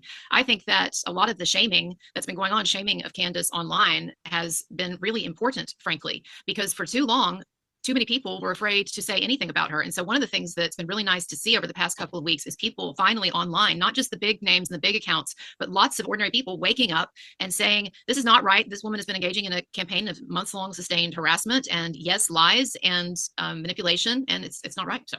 And to that point, the only reason this meeting happened is because of accounts like that building and building and building, and that Erica took notice. And so, I think if it was just Candace in an solo echo chamber with her little Candace CIA, it would have been left alone, and she would have just let her do her little investigations and her dream tips. And that would have been that. But with you, Jessica, and your coverage of it, it got big enough that she had to address it. And did you see how strange it was? Candace said that for the 4.5 hours or whatever, she wouldn't even drink her out of her own water bottle. That's how crazy and paranoid she is when it comes to Erica. Also, in regards to Megyn Kelly, people are scared of these women because they have such massive followings, and they're very aggressive both on their shows and on social media. Megyn Kelly went after me on Twitter a few weeks ago. That's something I said about Tucker Carlson at Turning Point, which I stand by. And then Tucker Carlson had a guest on who called me fat and fat shamed me. I'm 9 months fucking pregnant, but whatever. Gay, which is crazy. Yeah, and my dad gay. We can go with. I don't really care. It's really kind of funny. Respectfully, my dad didn't need to justify his masculinity to anyone, but whatever. It's just like, so it's ugly. And I know you guys have experienced it, and Jessica, you've been at the forefront of it, but I just don't understand, like, why is Megyn Kelly the only one that's allowed to have say something on Twitter? Or we're all commentators. We're all paid for our opinion. Like, it's part of the job here. And I agree with what Kristen just said. I thought what Candace Owens was doing to Erica Kirk was gross. I still think it's gross. I think Erica Kirk is in deep grief. We saw her husband get his neck shot off on Twitter. Like, she should be given, compassion. That was actually what was very bizarre about the whole thing. We didn't see his neck get shot off.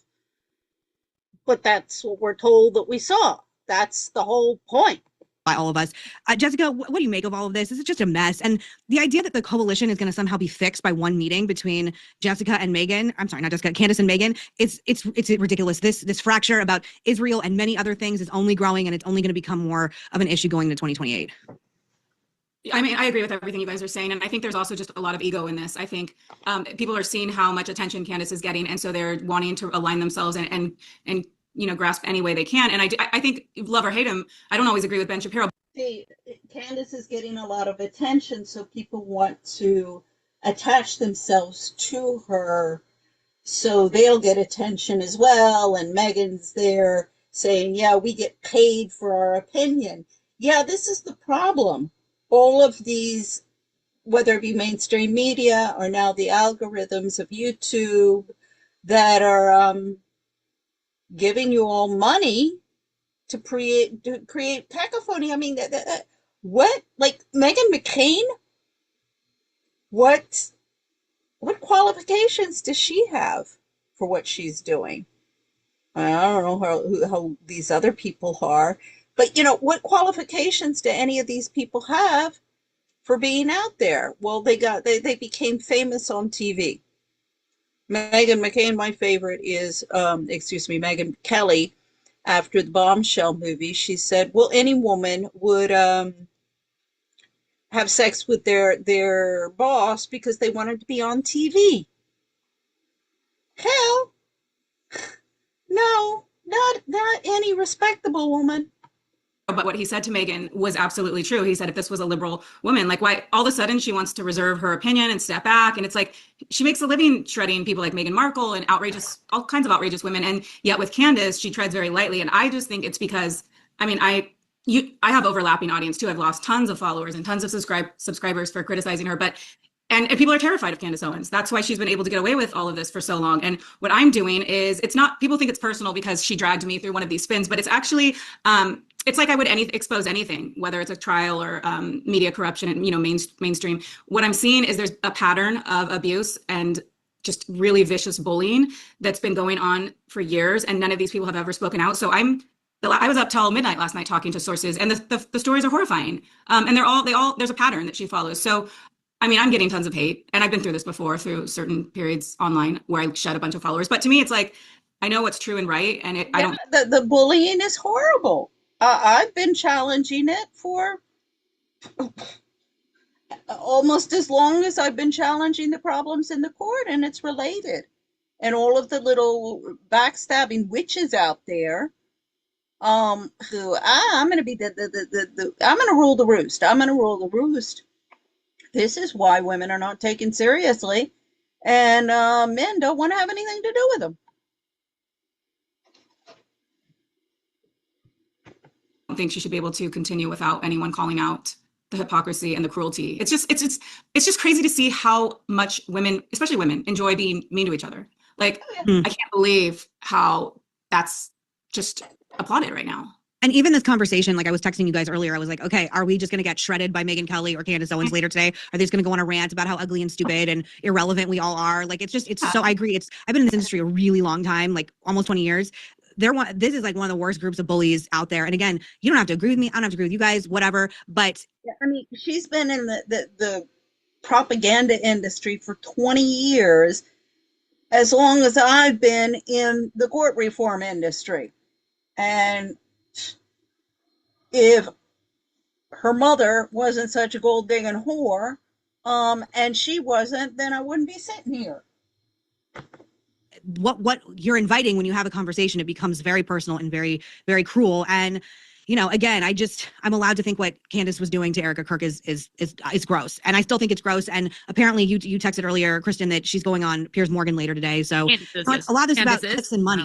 Yeah, I think it's all about clicks and money. Sadly, I mean that's just it's the boring truth is clicks and money. Well, and it's not just asking questions either. This is something that I'm really getting tired of having to dispel or fight against online. Is now Candace Owens apologists who are insisting that all she was doing was asking questions. No, I mean you can't tell me that you've actually been paying attention to her for these past months and weeks and not seen her accuse the U.S. military of definitely being involved in Charlie Kirk's murder, of accusing everyone under the sun. The Macrons were trying to kill me. She says now that all that, by the way, has slipped away. Are we no longer concerned with the? Well, wait a second. The military pretty much is involved in all of this. I mean, these women who get online and say, well, I don't see any evidence. Well, did you look? Assassination scheme by the Macrons. She's accused, as you know, directly or indirectly through insinuation, people at Turning Point, even Erica Kirk to a degree. So this has been a months-long sustained harassment campaign. And look, if the targets had been just, if this had been some just war that Candace Owens was fighting online, I'd be all about it. But it has all for it, but it has not been. And so she's not going to be allowed. She should not be allowed to slink away from this. And honestly, it looks like she's going to probably start revving up again anyway. She's gotten, do y'all realize how much blowback she has gotten from her followers? That stream that Candace Owens did last night, where she basically turned around on most stuff that she's been saying for the past several months, 95% of the comments of her own followers and supporters were extremely negative, extremely disappointed in her. I'm unsubscribing. I can't believe that you've been co-opted like this. You gave in. You're a plant. You were part of it from the beginning. But where is she bringing out this statistic? I mean, this is the type of thing that drives me freaking crazy with these lying bitches. 95% of, give me a screenshot. Et cetera, et cetera, et cetera. I don't know how Candace is going to keep her audience unless she capitulates back into this conspiracy-minded approach. But she's gotten them so crazy that they're convinced now that she knows some secret big truth that Charlie's still alive and that he's in some kind of bunker or some stupid bullshit. And didn't she open with a Shabbat Shalom? So now she's compromised by Israel. Oh, God. First off, this made Candace like the top podcaster. That's why all of these women are so jealous. And second off, Candace is not promoting the idea that Charlie Kirk is alive. She's debunked that from see, this is all of them, they're just gossips. All you have to do is go to a freaking country club. These people are making a lot of money after irresponsible gossiping. Nobody checks their facts. Nobody is, they make up the stories about each other, and they make up stories about the facts that they're, the issues that they're supposed to be covering. I mean, it just is the lack of professionalism. And when I say professionalism, I'm not talking about how people look, how people dress. I don't care if they have freaking green hair, although I think that, once you get over 20 years old, well, into your 30s or so, you really should be over that. But I don't, professionalism is checking the facts, diligence in your work. In the development community, it's all over the literature. Diligence, transparency, and accountability. And you got to look at outcome and omissions of action. I mean, it's all over the place, but nobody understands what they're writing or what they're reading. It was an unhinged production. I don't know what that was about. It was totally unhinged. So heartless and cruel, and so I've been fighting. I mean, all night long, I just have the craziest comments. But what's funny is I was like, oh, these people really, really hate me. But then I went on her site and looked, and I'm like, they really hate her too. They just yeah, she's getting it. She's getting it from her followers. Deservedly. But just to interject, Yashar Ali, the journalist, is saying that her followers are larger and like stronger and coming towards her than ever. Is that inaccurate? Well, you can only get so much out of the comments section, and so yeah, she's got millions of followers, and I mean, I'm a follower of hers technically too. A lot of us are hate watching as well, right? But I do think, though, that she has taken a definite hit in terms of her credibility with a lot of people who like her. And there was no way to see yesterday's stream other than as some kind of a serious capitulation by Candace Owens. She tried to distract with that weird introduction, and she tried to walk some things back or kind of, in some ways equivocate. But she gave in. She waved the white flag, and she's going to have a problem going forward because does she need to choose a new conspiracy? She can't do the Macron thing because she's about to be hit probably with hundreds of millions of dollars in judgment there potentially with that lawsuit. So is she going to find a new conspiracy? Hundreds of millions of dollars? And hope that her followers then will join her on that? I don't know. We were told on Monday that this is an extremely online thing and that people in the real world don't care, and that this is not relevant to the midterms or relevant to anything within the parties. Do you guys agree? You guys agree with this, or is this? I'm starting to learn that too. Yes, I think you're right. Okay. Yeah, I think it's real. I think we get locked in because we're chronically online. But totally. And bot activity going on. I'm learning about that. So it's like a lot of it's muddled to you don't know what's real and what's human engagement. What's bot. That's one of my gripes is I hate online commenting bots. Well, I want to do. So, sorry, I'm like I can't spend my time. Christmas is crazy. We cannot be fighting with robots. Yes, and you don't know. You can't tell the difference. So. Voila. I mean, these tackling. I believe you have a policy, Madam Secretary, that you have to approve. I mean, Senator Kennedy, he's Louisiana, and the senator that I worked for when I first came to D.C. in '81 is Louisiana, Democrat. And see, Republicans, now Louisiana has been taken by the Republicans. They don't listen. They don't read their mail any more than the Democrats. And that's how they lost it. So let's take a look. I mean, Megyn Kelly, she was in for him. Hold on.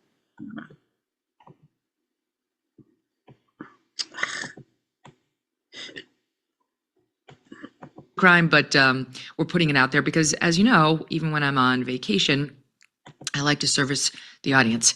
I think it's frustrating when you get into a show and then you get you have a relationship with that show, and then the show goes dark for 2 weeks. It's like, hello. So in any event, yeah, Megyn Kelly needs her audience, and I love the show, and it also, as you know, is my therapy. So today we do some news, and then later we will release the first in our Nancy Guthrie crime series. Don't miss a moment. Subscribe to this show on YouTube and follow me if you ever need help. Maybe you'll like them as much as Lois. Listen to this review. Quote, or whether the Iranians have weighed in on them at all. And the situation in the Strait of Hormuz is not good, not at all. The bombs in Iran keep falling from both sides, Iran and Israel. The U.S. attacked Iran's Karg Island on Friday. 90% of Iran's oil moves through the facilities there. President Trump claiming to have, quote, obliterated the military targets on the island, but writing on True Social, quote, for reasons of decency, I have chosen not to wipe out the oil infrastructure on the island. Iran has said all along that would be a red line that could not be undone. They continue fighting back. Both the U.S. Embassy in Iraq and the Baghdad International Airport hit with missiles over the weekend, believed to be from Iran and its proxies.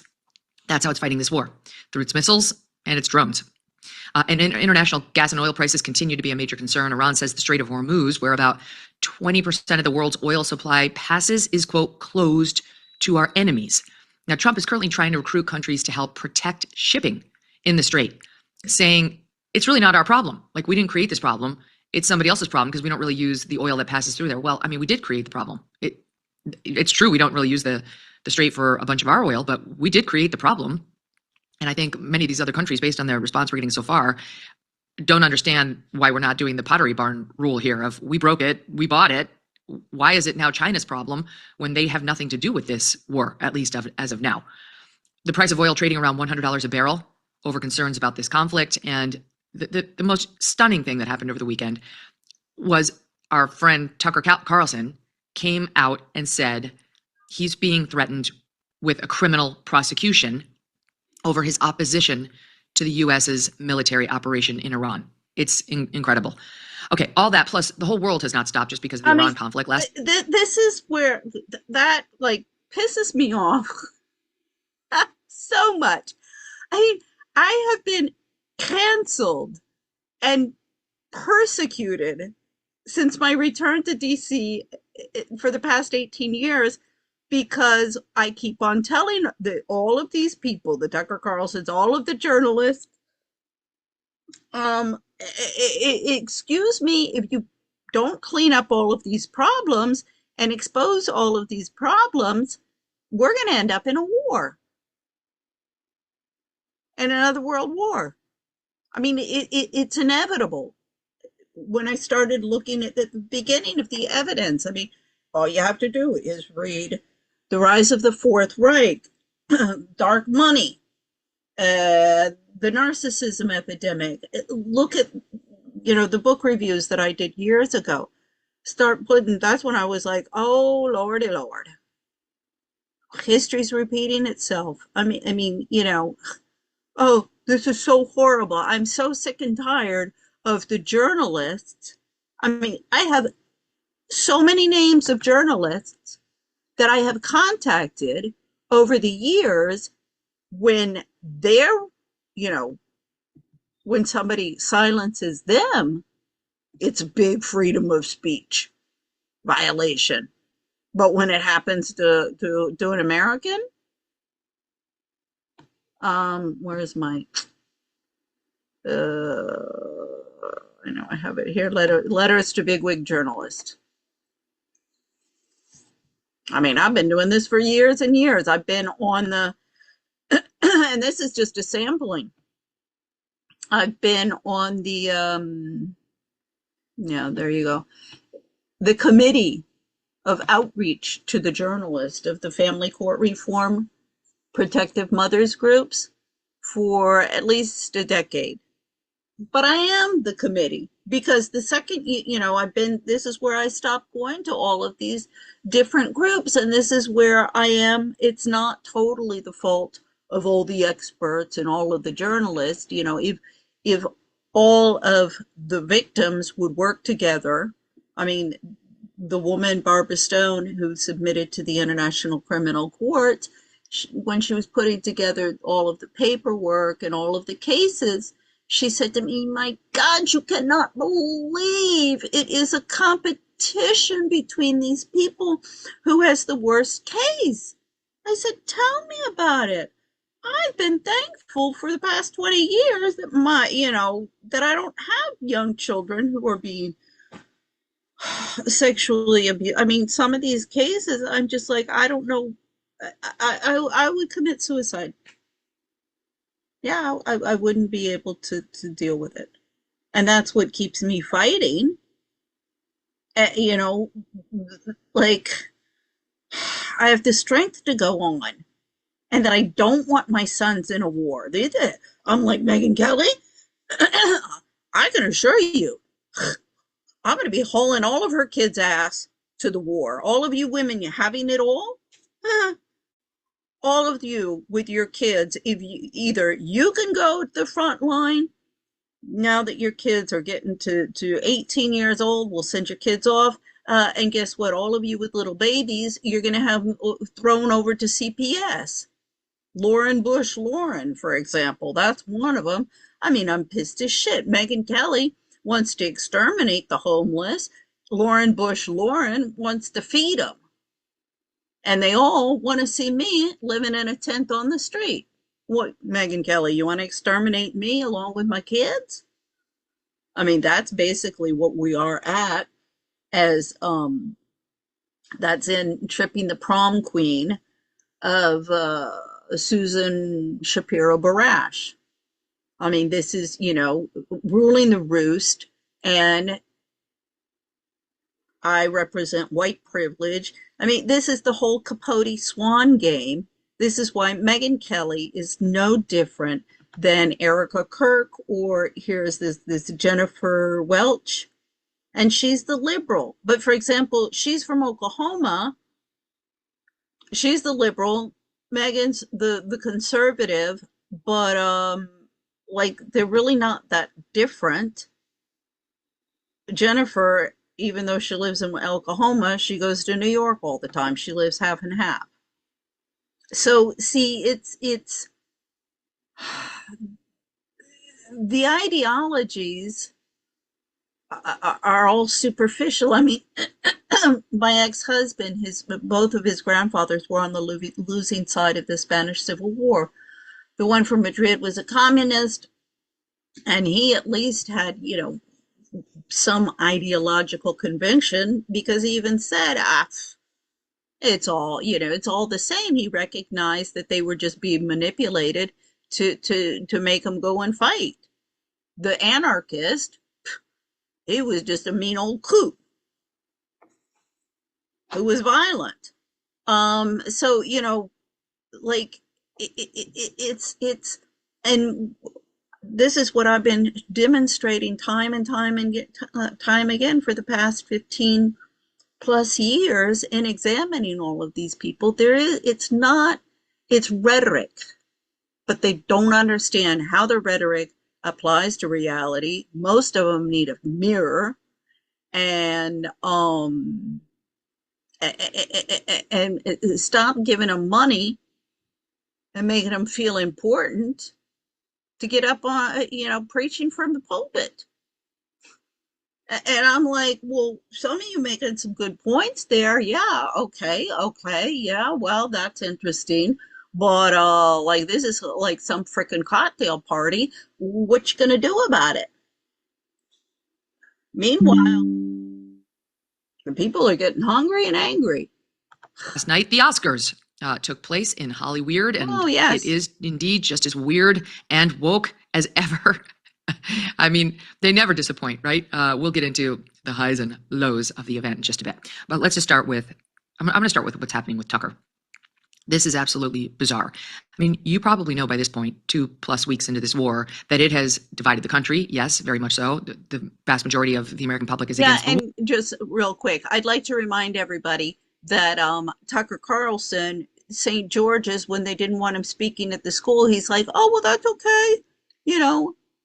You have the right to censor me if you want. Same thing with Fox News. I mean, all of these journalists, no wonder the freedom of speech in this country has gone to the dogs. War, the vast majority of Republicans are supporting the president in the war. Their support for the actual war itself depends on how you phrase the question. If you say it's about getting rid of Iran's nukes, Republican support goes way up. If you talk about regime change, it goes down. And Trump's got maybe 82% of the party that's backing him in this war, which is not great. I mean, you have almost 20% of Republicans saying that they're against him. That's not great in an election year. You would expect most Republicans to back the president, and no Republican likes Iran. I mean, like literally nobody. Not the people of Iran. They're not the problem. It's the regime. But he does not have overwhelming support in the way that all the other wars we've been involved with did, including the Iraq War had way more support than this. In part because it was debated and it was discussed at length before we actually launched it, unlike this war. Well, one of the war's main critics and the person who probably tried harder than anyone to stop it was Tucker. He went to see the president. He loves the president. He's a supporter of the president. He endorsed the president. He campaigned for the president. As you know, so did yours truly. And I also am not a supporter of this war. And now it appears because he's been vocal about opposing it, he may find himself on the wrong end of a criminal prosecution, or at least the threat thereof. He took to his own mic over the weekend and posted the following. Look here in SOT 1. So the other day I found out that the CIA is preparing some kind of criminal referral against me, a crime report, to the Department of Justice on the basis of a supposed crime I committed. What's that crime? Well, talking to people in Iran before the war. They read my texts. So the crime under consideration apparently would be the Foreign Agent Act or something like that, acting as an agent of a foreign power. And I don't expect this to go anywhere. It's one, I'm not an agent of a foreign power. Unlike a lot of people commenting on U.S. politics and global affairs, I have only one loyalty, and that's the United States, and have never acted against it. I've also never taken money from anybody. Don't need it, don't want it, and that's provable. And moreover, it's my job to talk to everybody all the time and try and figure out what's happening around the world. That's literally what I do for a living, and I'm not going to stop doing that. Nor should I. I have no secrets to divulge. So legally, I think the case is ludicrous, and I doubt it will even become a case. I'm bringing this up for a couple of reasons, though. One is that countries tend to become more authoritarian in wartime. It's just the nature of war. Another point to make that is worth knowing is that the USIC, the intelligence agency, spy on Americans. There's no justification for your government, which you own, you're a shareholder in it, you pay for it, to be violating your privacy like this. But it happens all the time. But the main reason they do it is to leak the existence of the investigation, such as it is, to the media, and then humiliate and terrify the subjects of this op. So I'm not making this video to complain about it or whine or ask you to send me money because I'm under attack. I'm saying it because it's true, and you should know what your own government is doing, and you should know what the stakes are. And you should know that a lot of what happens in this country that affects outcomes happens behind the scenes, and it's likely that things like that will begin to happen at greater scale now. So you should just know that going forward. This is stunning and deeply wrong, and I believe Tucker. Some don't. I do. I believe him completely because he would have zero interest in running out, making himself the center of any story, which he doesn't like to do ever, even when he often is. And knowing him, I detected real concern in his voice there because he's worried about what's happening to our government. Like, why are we behaving like this? Why would we be going after private citizens, a journalist in Tucker's case, for investigating the war?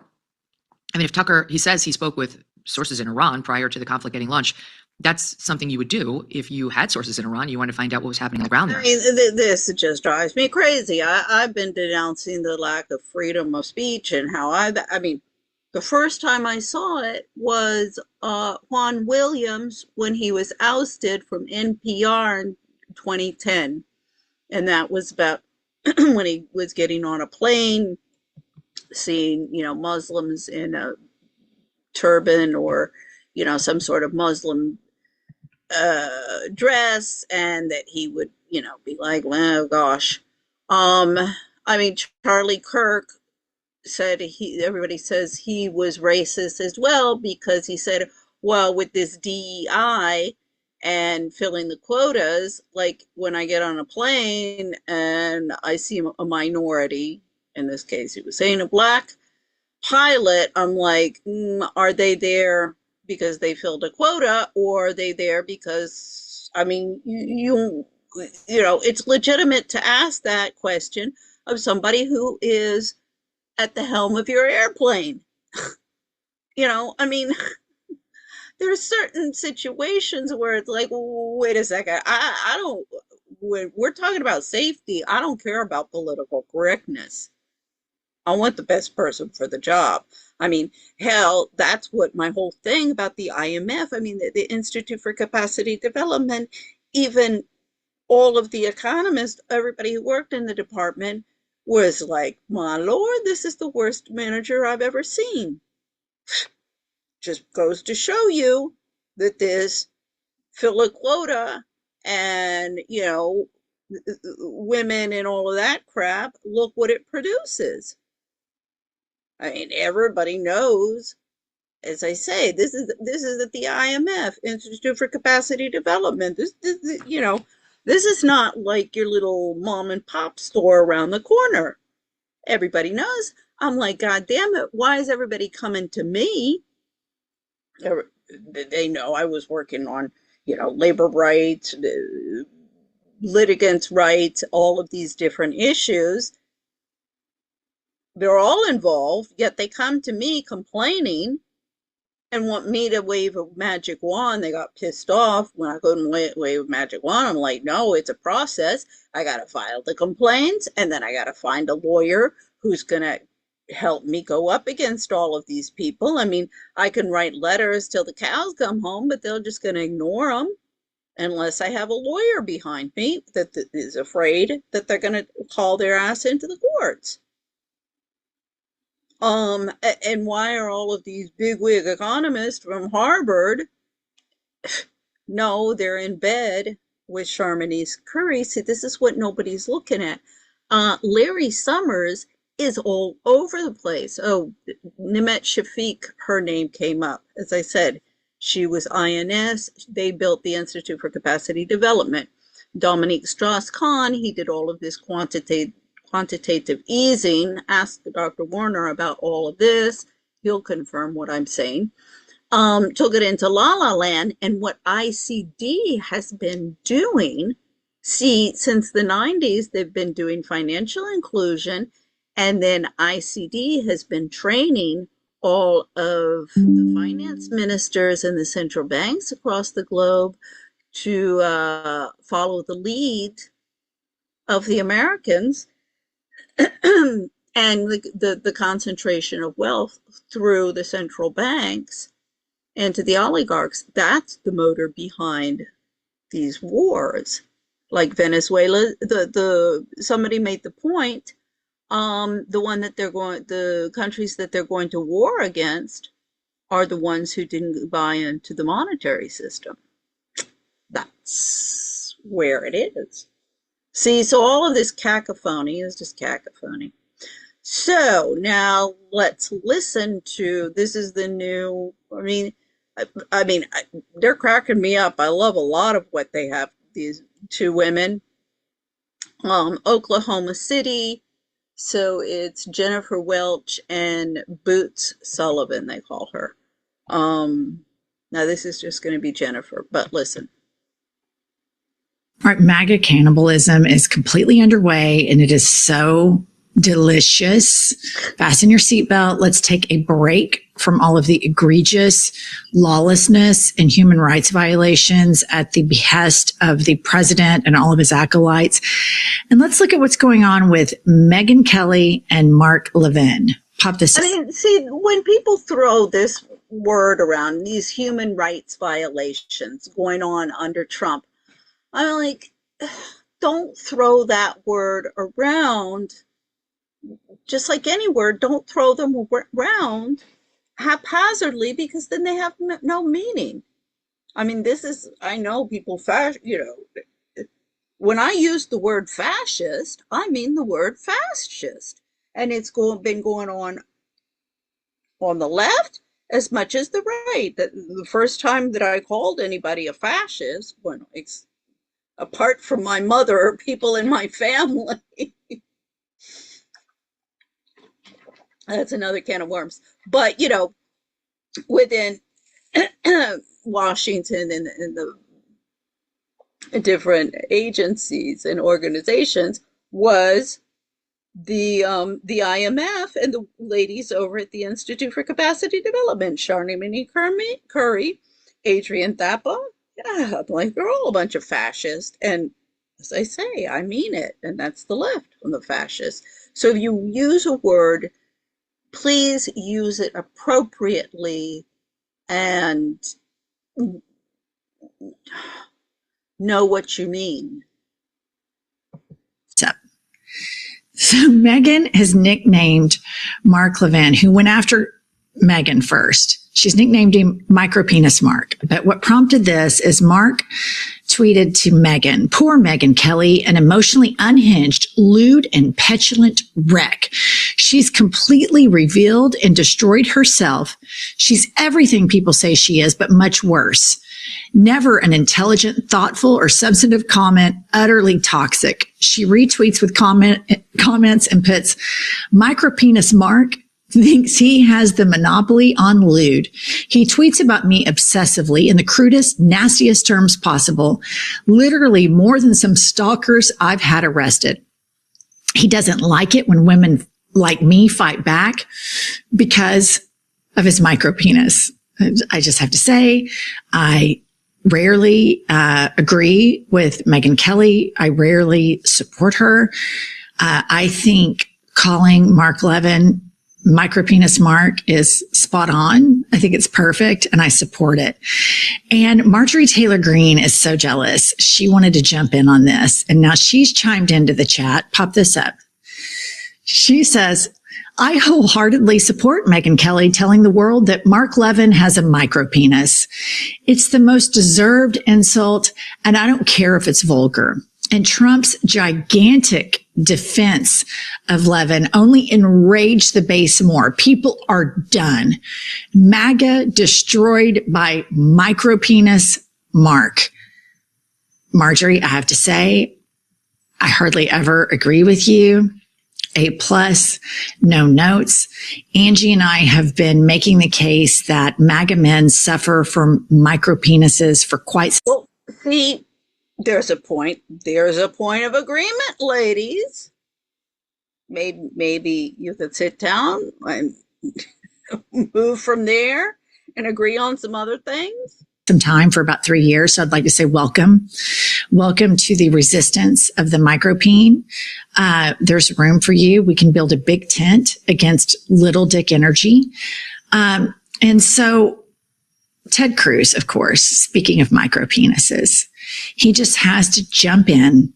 And here is a video of, I don't know if it's Mark Levin or Mark Levin, so I'll switch back and forth because I don't follow MAGA influencers. Here's a video of Mark Levin and Lion. See, that's also, she doesn't follow MAGA influencers. And I'm sick and tired of like this influencer. Well, can somebody please start a news channel instead of propaganda channels? I go through the headline news and I'm interested in what everybody has to say from all the different sides. I mean, if you're going to be well informed, that's what it used to be. That's what the liberals were. Well, yeah, I want to listen to different opinions. It was the conservatives who were like, no. Just everything, in my little country club and nothing else.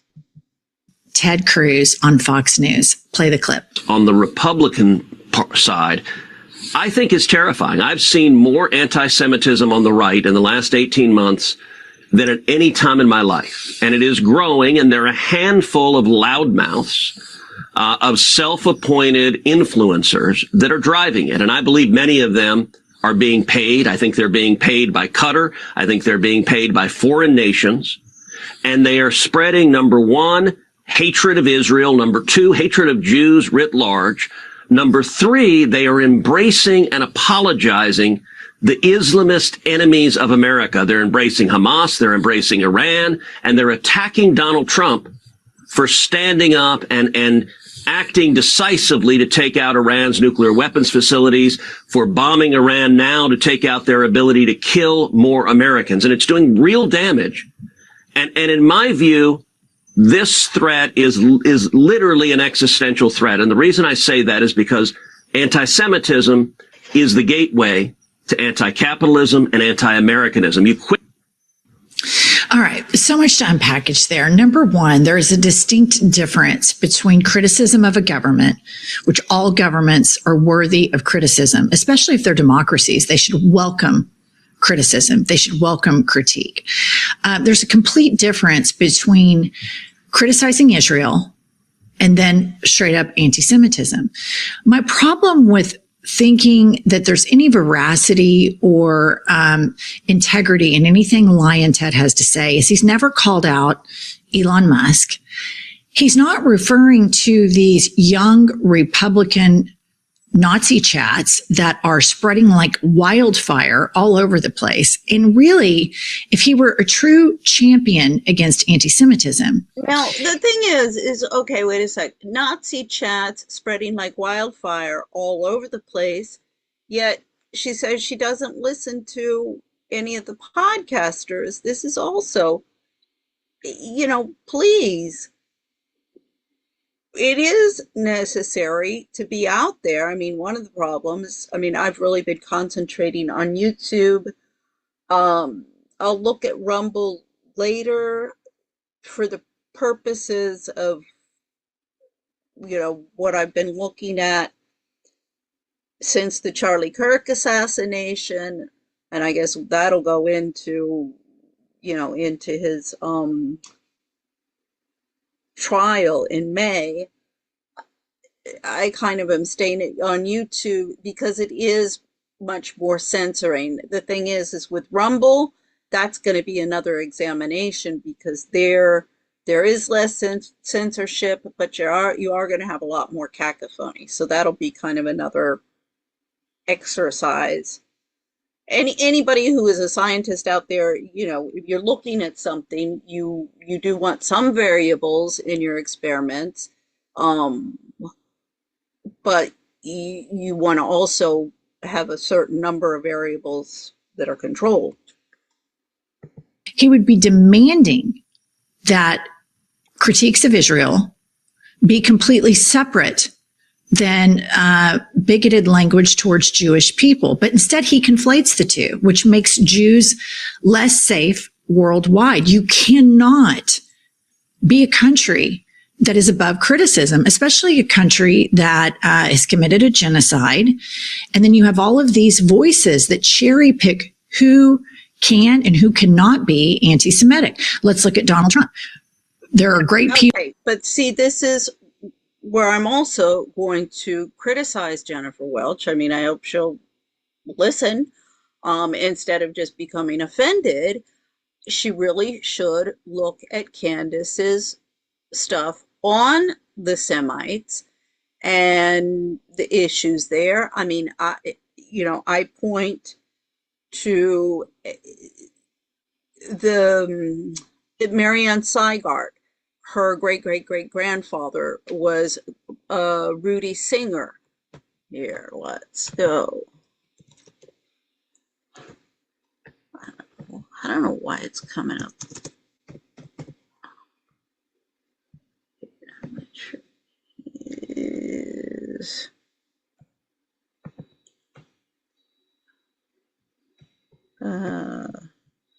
Because it's Marianne Seigart.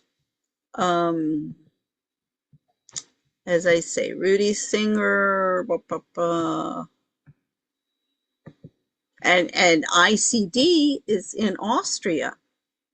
This is where it started with Rudy Singer. Oh, come on, I know you're in there. Here it is.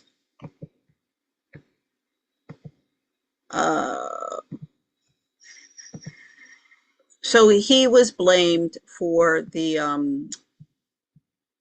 crash of 29 in Austria. And I always say blamed. Where is I know there's a here.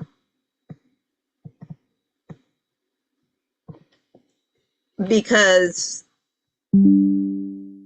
held responsible, and like one single person didn't create this. He was kind of the Paul Mellon, because Paul Mellon was the head of the Treasury Department and the counterpart, if you will. He was the former president, Seigart guy, former president of the Bowdoin Credit Anstalt. He died today in Lucerne. He played an important role in old Imperial Austria-Hungary and in the post-war period became one of the leading bankers of Vienna. The crash of his bank in 1929 started a series of bank failures in Austria. Dr. Seigard, who had saved a large fortune, had lived in Paris since the bank failed. He still owned considerable property in Austria and controlled one of the largest Vienna newspapers. See, Dr. Seigard, jurist and banker. I mean, see, this is, we'll look at that, the timeline, because this is going up to the rise to power of Hitler. So Dr. Seigard, jurist and banker, was president of the Boden Credit Anstalt, negotiated its takeover by the Credit Anstalt in 1930. He was a director of several industrialist and commercial companies. It was in 1925, it was reported at the time that he was seeking a loan for the Austrian government, but he denied the rumor. See, this would be interested going back. But the point being, see, he was from a poor family. I know they were from, I'm pretty sure, Czechoslovakia. Yeah, see, this is his mother. Czechoslovakia. Let's see what that says. And that's Czechoslovakia again. So that, again, this goes back to the fall of the Tartarian Empire. And I have a lot of questions about that. That a lot of the documentaries, that's AI, so it's not that great. But anyway, so again, as I say, here he is there. He changes his name, he changes his name to Seigard because it sounds less Jewish. And then his daughter, she's born in Austria and then leaves. She had to leave because of the Nuremberg the Nuremberg laws. And 19 here, revoked German citizenship and property seizure, 1933. So I'm not sure exactly, because see, in 34, Rudy Singer, he dies. So what he helped to create, his family is going to pay the price. Because there are branches, where is this? I think this branch, yeah. So you have, see, branches that died in the concentration camp. She, survived till 1930. I'm not really sure. There are some that made it out alive. There's some actresses in Mexico now. So anyway, then this is Marianne Seigard's father. He writes The Lawful Rights of Mankind and is a UK barrister. And then Marianne Seigard, she's from Cobham Hall. She is the author of The Authority Gap. Why women are not taken seriously and what we can do about it. I'm like, well, maybe if you behave more seriously, then women would be taken more seriously, all of you feminists. Her brother, she's from Canada. I'm like, you guys, all of you dual national people, the history is repeating itself. And then this is her half brother. And he, on Ancestry, he sent me a message about the doctor of his mother. And I was like, well, okay, thanks. But why don't you tell your sister? She blocked my email. Tell her that she better look at my email. I want some questions. I want the journalist to ask Tony Lyons, Amaryllis Fox, all of Bobby Kennedy's campaign people. Did you guys sabotage his campaign on purpose? So at the end, everything would go over to Trump, and that would assure that Trump entered office, or what? Because if y'all hadn't ignored me, Bobby Kennedy would have won. And he was like, really rude. I forget exactly what the message was, but like, I don't talk to people like who disagree with my sister, or who are in disagreement with, or discuss with this type of stuff. I'm like, what's like, what is up with you people?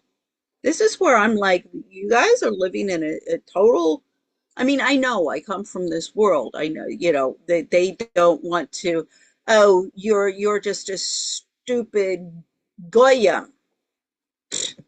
Yeah, you're, a stupid idiot. I mean, I get it from my sister, right? How am I not going to get it from these people? You're just a stupid little idiot who doesn't understand anything, and I'm important, and everything's about me. I mean, as I say, it's been doing this for 20 years.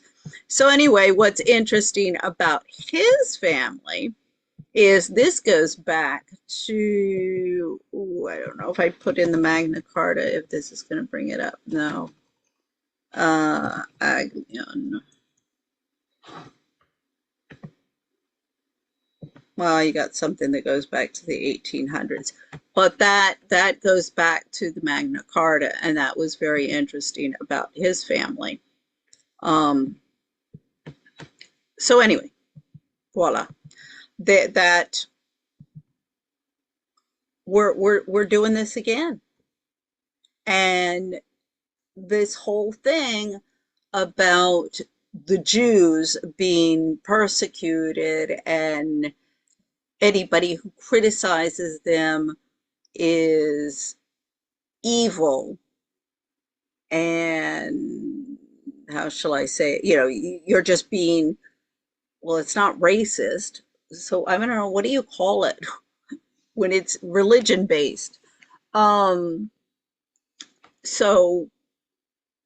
and you're just targeting them. No, there is a problem there. And this dates back thousands and thousands of years with the Jews.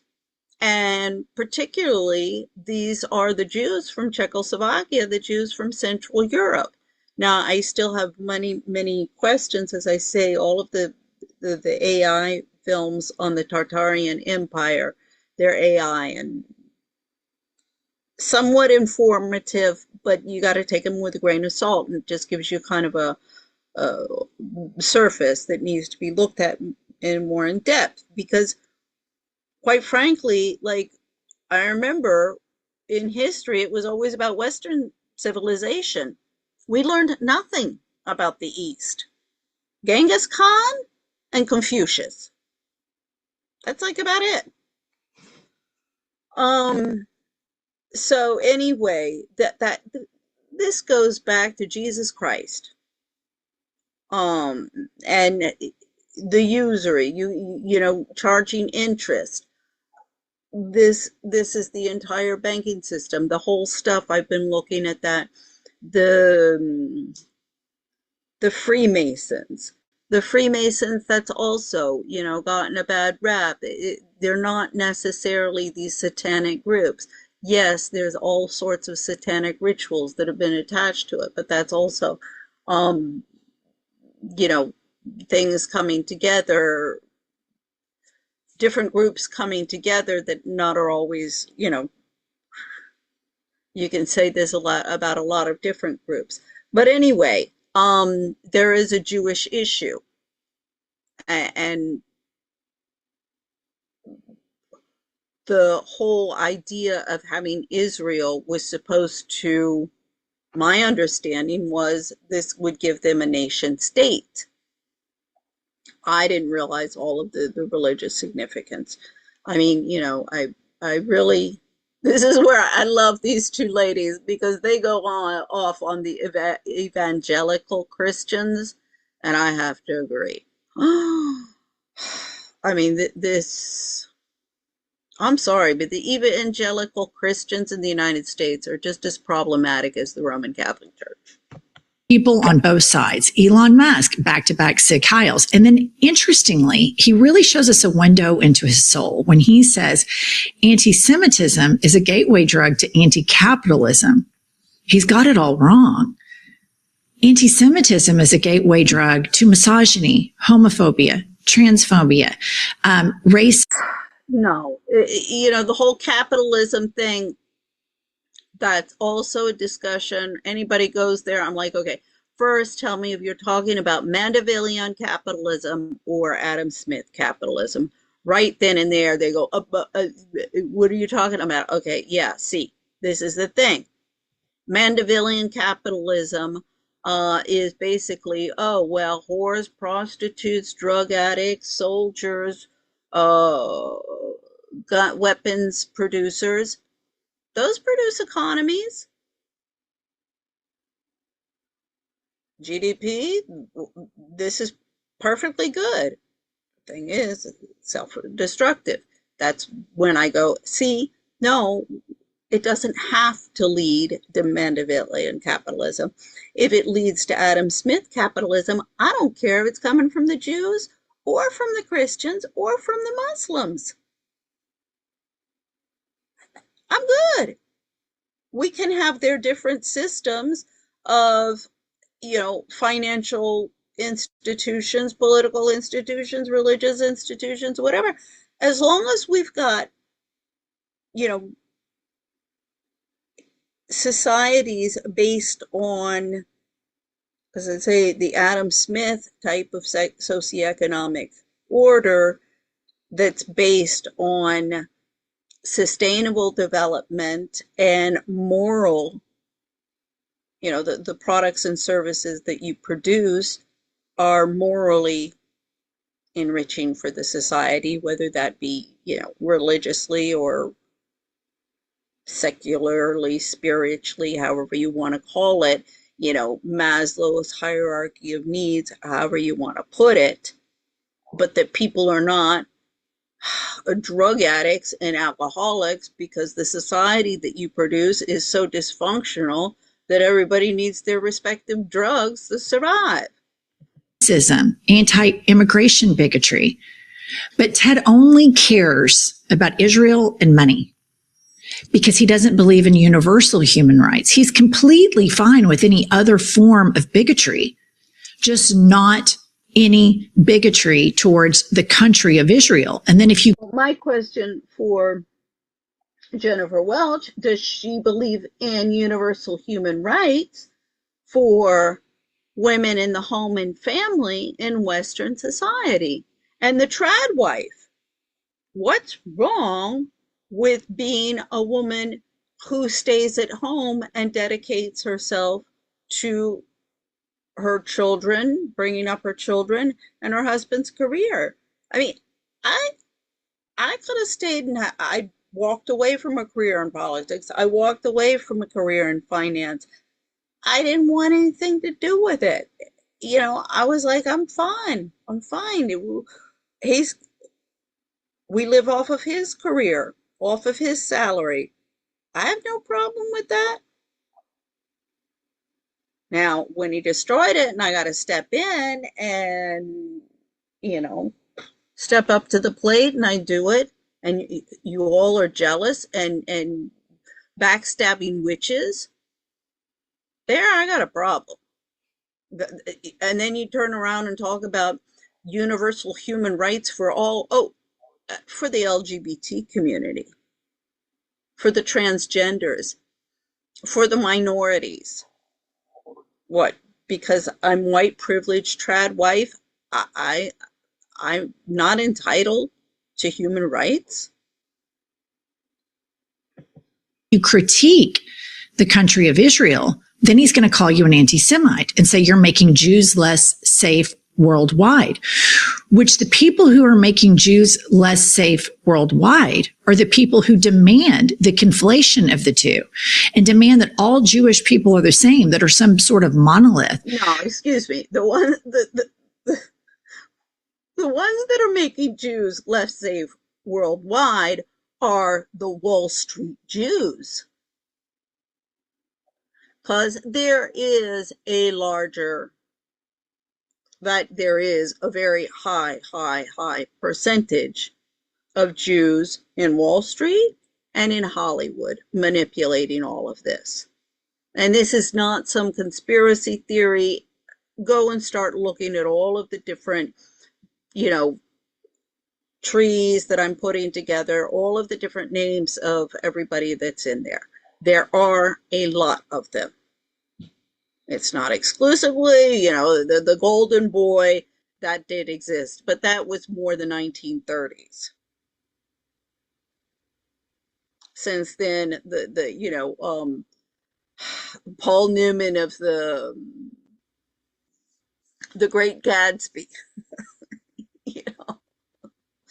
or The Way We Were, that was the golden boy of the 1930s, sure, and it was completely WASP. But no, since the 1950s, the 1970s, there's been they opened the doors to the Catholics, and the Jews came in with them. And there's been a problem. Before, with the Puritan worth ethic, because the Astors and the Vanderbilts, that started with the robber barons, and those were the Dutch. So we need to go back to the fundamentals of what this country was founded upon, and those are the Puritan work ethics. And Candace Owens, she keeps on Jamestown.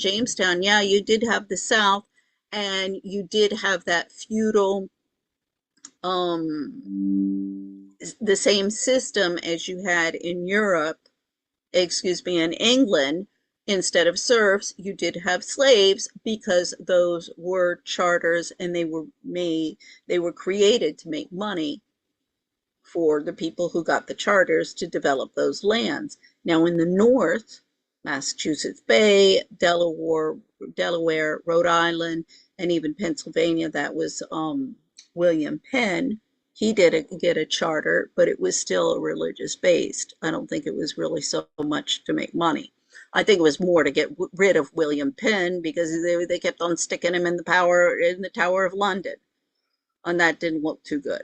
So I think they were like, okay, just give him some land over there in the colonies and get rid of him. But the Massachusetts Bay, the Puritans, that goes to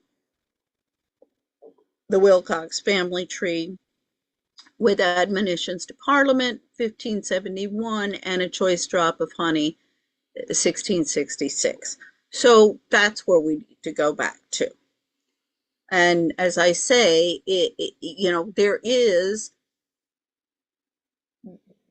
there are problems being created by the Jews and the Catholics, and the Muslims.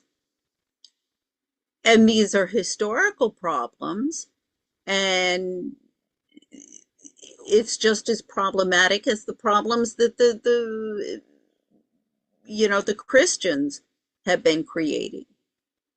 And this was supposed to be fixed by a secular, separation of church and state. We're going to have the International Human Rights Conventions, the International Development Community, the UN, the World Bank, the IMF, and it's all going to be hunky-dory. Well, no, they've just done the same thing, as I keep on saying. They've just replaced church on Sunday with shopping malls on Sunday. It's the opiate of the masses. Thousands upon thousands of Jewish people that do not support the Israeli government, but the Ted Cruzes of the world want to censor their speech. They might not support the Israeli government, but they got no problem with what's going on in Wall Street, or London's the same. And Paris has jumped in. They all jump in. My Lord, Tokyo. Everybody's been building a bigger and bigger and bigger bubble. So incredibly dangerous. Let's see what Ted has to say in regard to Elon Musk's Nazi salutes. Pop this up. He says, why are taxpayers subsidizing dishonest partisan liars? Elon Musk literally said, my heart goes out to you as he made the gesture from his heart to the people. PBS knows they're lying and they are proud of doing so. They should be defunded. This is so dishonest. This is so intellectually, visually dishonest. Let's just look at who Elon Musk follows on Twitter. Look at the people who he reposts. Look at the people he amplifies. They're Nazis. They're Holocaust deniers. These are the worst of the worst. For Ted Cruz to think that somehow Jewish people are safe in the arms. Never understood this. Holocaust deniers. I was always like, what are you people talking about? And the thing is Candace has brought this up, that there were people who, and certain groups, and I mean, this is not, how shall I say, out of the realm of like, oh, well, yeah, that's going to happen. Like when you have these refugee crises, this is what's going to happen. There were people who were having, the tattoo of the number being in the concentration camp removed. And then there were others who were putting it on because they wanted favoritism. And, maybe they were even like Nazis who were looking to escape. And, oh, well, here, I'll get a tattoo and see, look, I was in the concentration camp.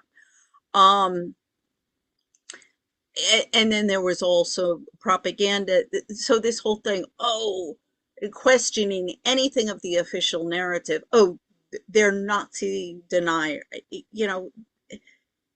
Anybody, for so long, anybody who has questioned anything, all of a sudden, oh, you're just a conspiracy theorist. Well, wait a second, I'm just questioning something. I mean, I lived away from the United States for 20 years. And when I came back in 2009, I was shocked. I was like, I feel like Rip Van Winkle. You people you've become all Nazis. Nobody can question anything you say. Arms of Elon Musk is stupid and dangerous. And again, if Ted Cruz is this champion against anti-Semitism, he would be sounding the alarm bells about these Nazi chats. He would be demanding that the president of the United States completely cut ties with Elon Musk. He himself would cut ties with Elon Musk, but he doesn't. I mean, this is where the cancel culture comes from. Where is this? This happened the same thing with when Candace Owens was talking about, she came out with the Egyptian planes. Oh, you got to cancel her. You don't platform her. I'm not platforming this person. Cancel that person. You got to cancel them. You got to cancel Elon Musk. Who has to cancel Elon Musk because they disagree with him? I mean, you can disagree with somebody without canceling them. Because he just wants Israel to be able to have all of this power because he takes a shit ton of AIPAC money. And I think secondarily, he's a rapture prepper. This guy wants the Jews to be in their place in Israel so that the rapture can come. And then Jesus will send them all to hell if they don't convert. That is not overwhelming support of Jewish people to have some sort of weird apocalyptic end of times fantasy surrounding them. And here's Ted Cruz. This is who he is. There any evidence that Elon Musk is this rapture prepper person? Wait a second. This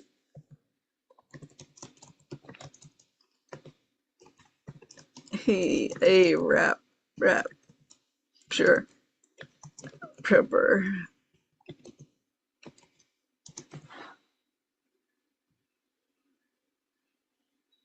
No, he's not a rapture prepper in the traditional evangelical or theological sense, though he describes himself as a cultural Christian.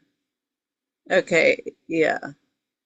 Okay, so yeah, I'm not sure. I mean, the thing that I keep on thinking, I'm like, well, wait a second, you guys. All of you rapture people. Well, maybe you're not off the mark, but you know what I think it might be if your story is true. I mean, this is another thing. Just, well, I don't believe that. Well, okay, maybe it's true. Let's for a moment think that it is. Well, the way things are going, I want to tell all of you people there, all of you people who I just believe in Christ and I'm gonna be saved. um you know, this whole stuff about this sounds to me, remember in Star Trek how they can, you know, beam me up, Scotty? Sounds to me like that's what happens. And I mean, so it, you know, it is possible that technology, we don't have it yet, but theoretically it is possible.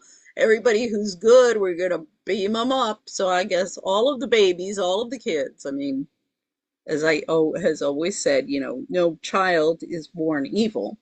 Um, they're born egotistical because they don't know how to do anything. Um, so they're all going to be beamed up. And then what are they going to zap all the rest of the world that wants to kill each other in a nuclear holocaust? And so you're going to zap them so we don't have a nuclear fallout. And I don't know,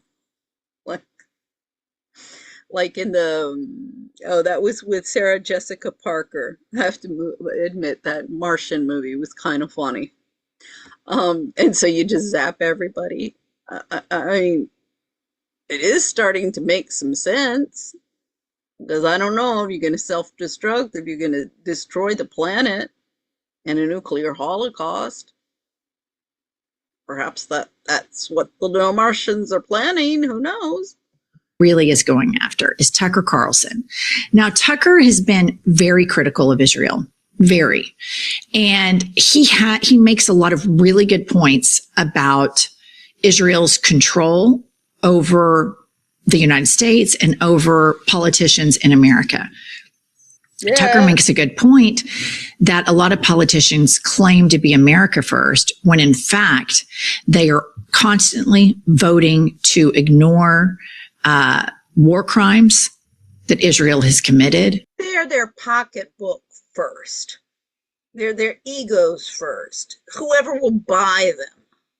They're giving Benjamin Netanyahu, a war criminal, standing ovations. Tucker makes good points, but Tucker also is the guy who said that he was in bed one night and he was attacked by demons. He's also the guy that refers to. I mean, who are you to know that that didn't happen? Freaky things happen. People get, you know, I mean, like, go onto the Discovery Channel, pick up the Inquirer. I mean, this is this white bread world of none of these weird things ever happen. And as I say, this white suburban Stepford wife world is just doesn't exist except in this false reality that the feminist, you know, this is what the feminist, the Valley of the Dolls, the Stepford wife, this is what the feminists railed against and we're supposed to get rid of, but they haven't. Gay people with the F slur, Faggot. He's also the guy that he can claim that he cares so much about. See, this is another thing. That word, oh my Lord. All of my gay friends used it. It's just like the N word amongst the blacks. I mean, all of them. That faggot. Oh, he's a faggot. I used to go on him all the time about that. Oh, and I mean, that's another thing. All of my gay friends, and Foxcroft, when I went to college, everybody said, "Oh, you went to Foxcroft. That's a lesbian school." I was like, "Oh, I didn't realize." And effectively, a lot of my friends were lesbians. I don't care. That's fine. But where has everybody's support been for me of choosing another lifestyle than what the status quo and what their status quo, their woke status quo wants? I mean, where's their support for me for, you know, giving up on a lucrative career and wanting to be a mom and a stay-at-home mom and being perfectly happy?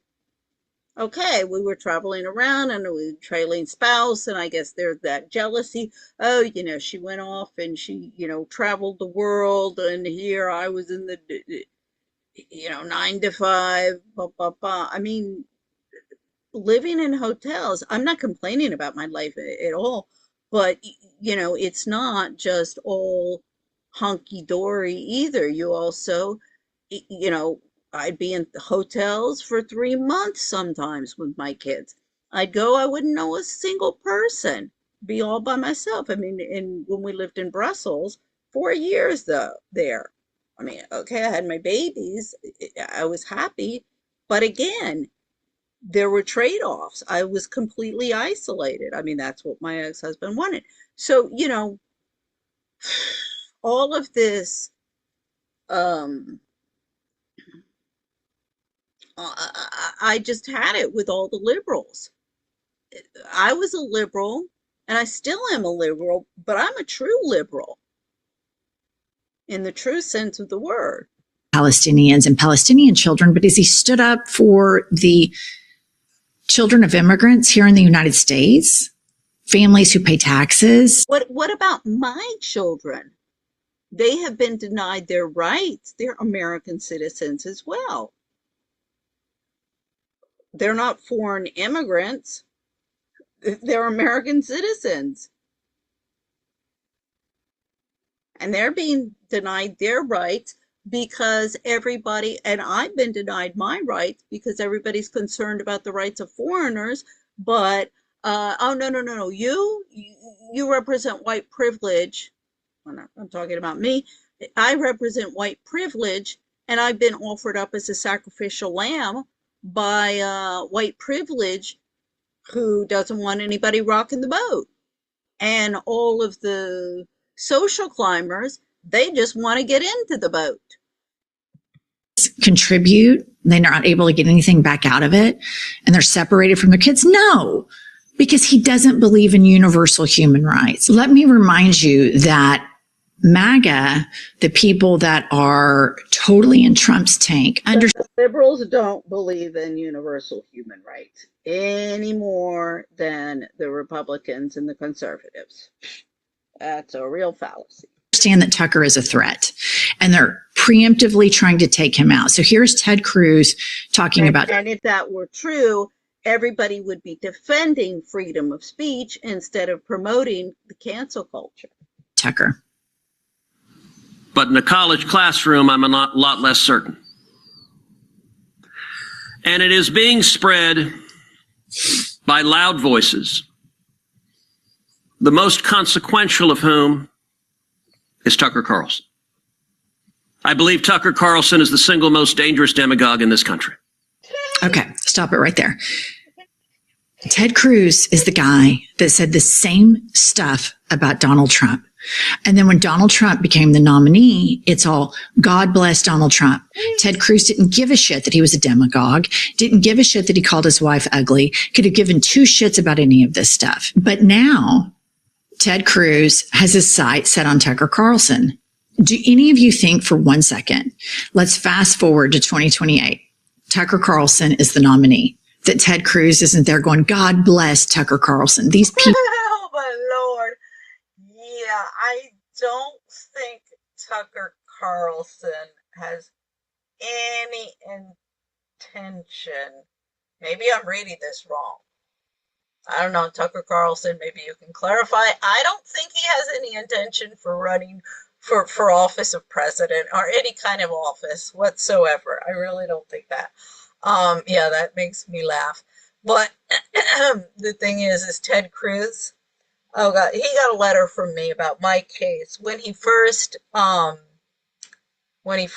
started. I forget which year this is.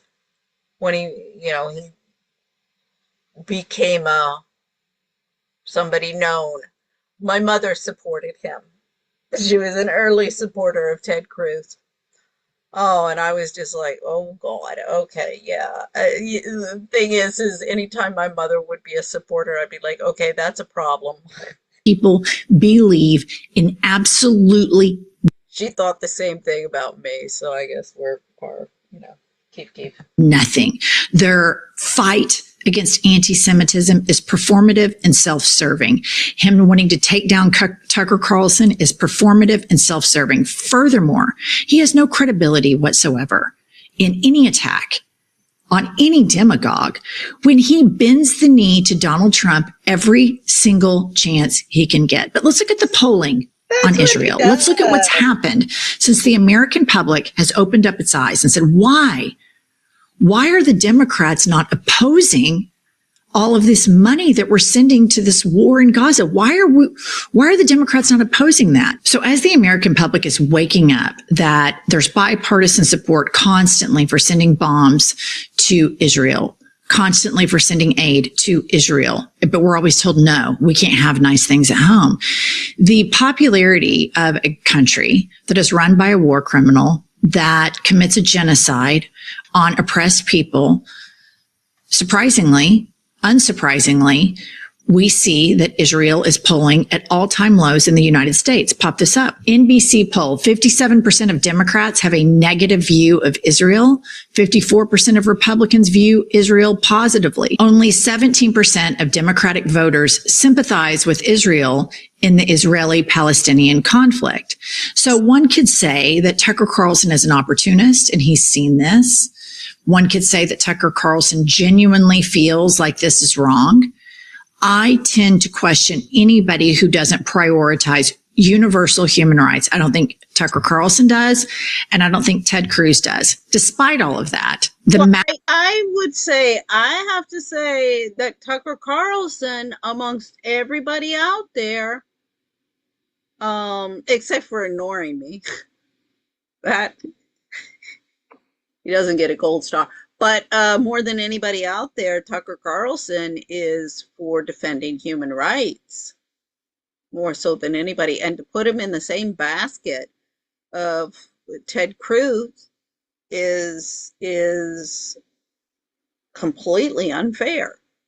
I mean, that's like me putting Jennifer Welch and Megyn Kelly in the same basket. It may be applicable on one or 2 points, but for the most part, no.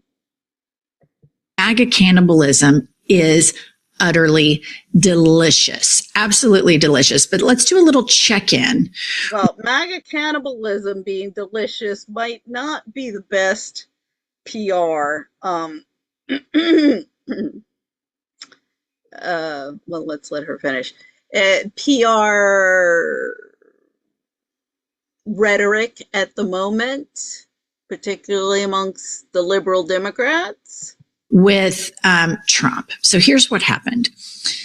Megyn Kelly calls Mark micropenis Mark. Mark calls Trump, and then Trump gets on Lie Social and then starts throwing feces because we're governed by toddlers. Pop this up.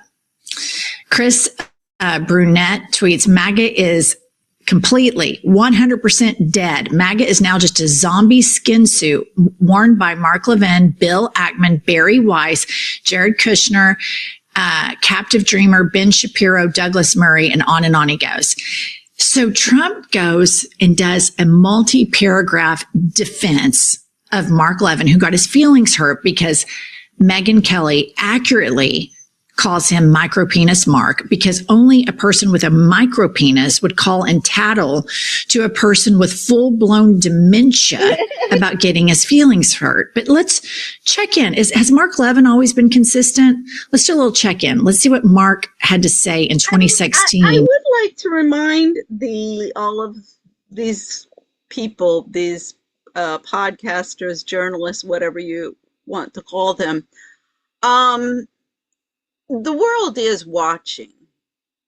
Now, imagine yourself for a moment a Chinese person, an African person, a European person, and they see all of these headlines going back and forth. Micro penis, and I wouldn't vote for you, and you know, kindergarten. What kind of image does that give as you know, on the world stage of the how shall I say it? Do we have any adults in the room? Regarding Trump. Oh, I see. He says, I would never vote for Trump. Ted Cruz said that. Marco Rubio said that. These micro penis men believe in absolutely nothing. And now here's Mark responding to Trump's defense of him. Mr. President, yeah, but wait a second. I am never say never. You know, like I didn't vote for Trump in 2024. I didn't even go and vote for Bobby because, well, you could have technically, I believe, because I think it was still on the ballot, but you know, I wasn't going to bother. I went to vote for Hillary. But I wasn't going to bother. But I was like, God, I mean, first I knew Trump would win. And then I was also like, my God, please don't let that Kamala Harris in. beyond humbled by your words and graciousness and writing such a beautiful note and sharing it on Truth Social. I am honored that you took the time to write it. Your courage, strength, and moral clarity are truly unparalleled. Okay, I can't even read the rest of it because it's so ridiculous.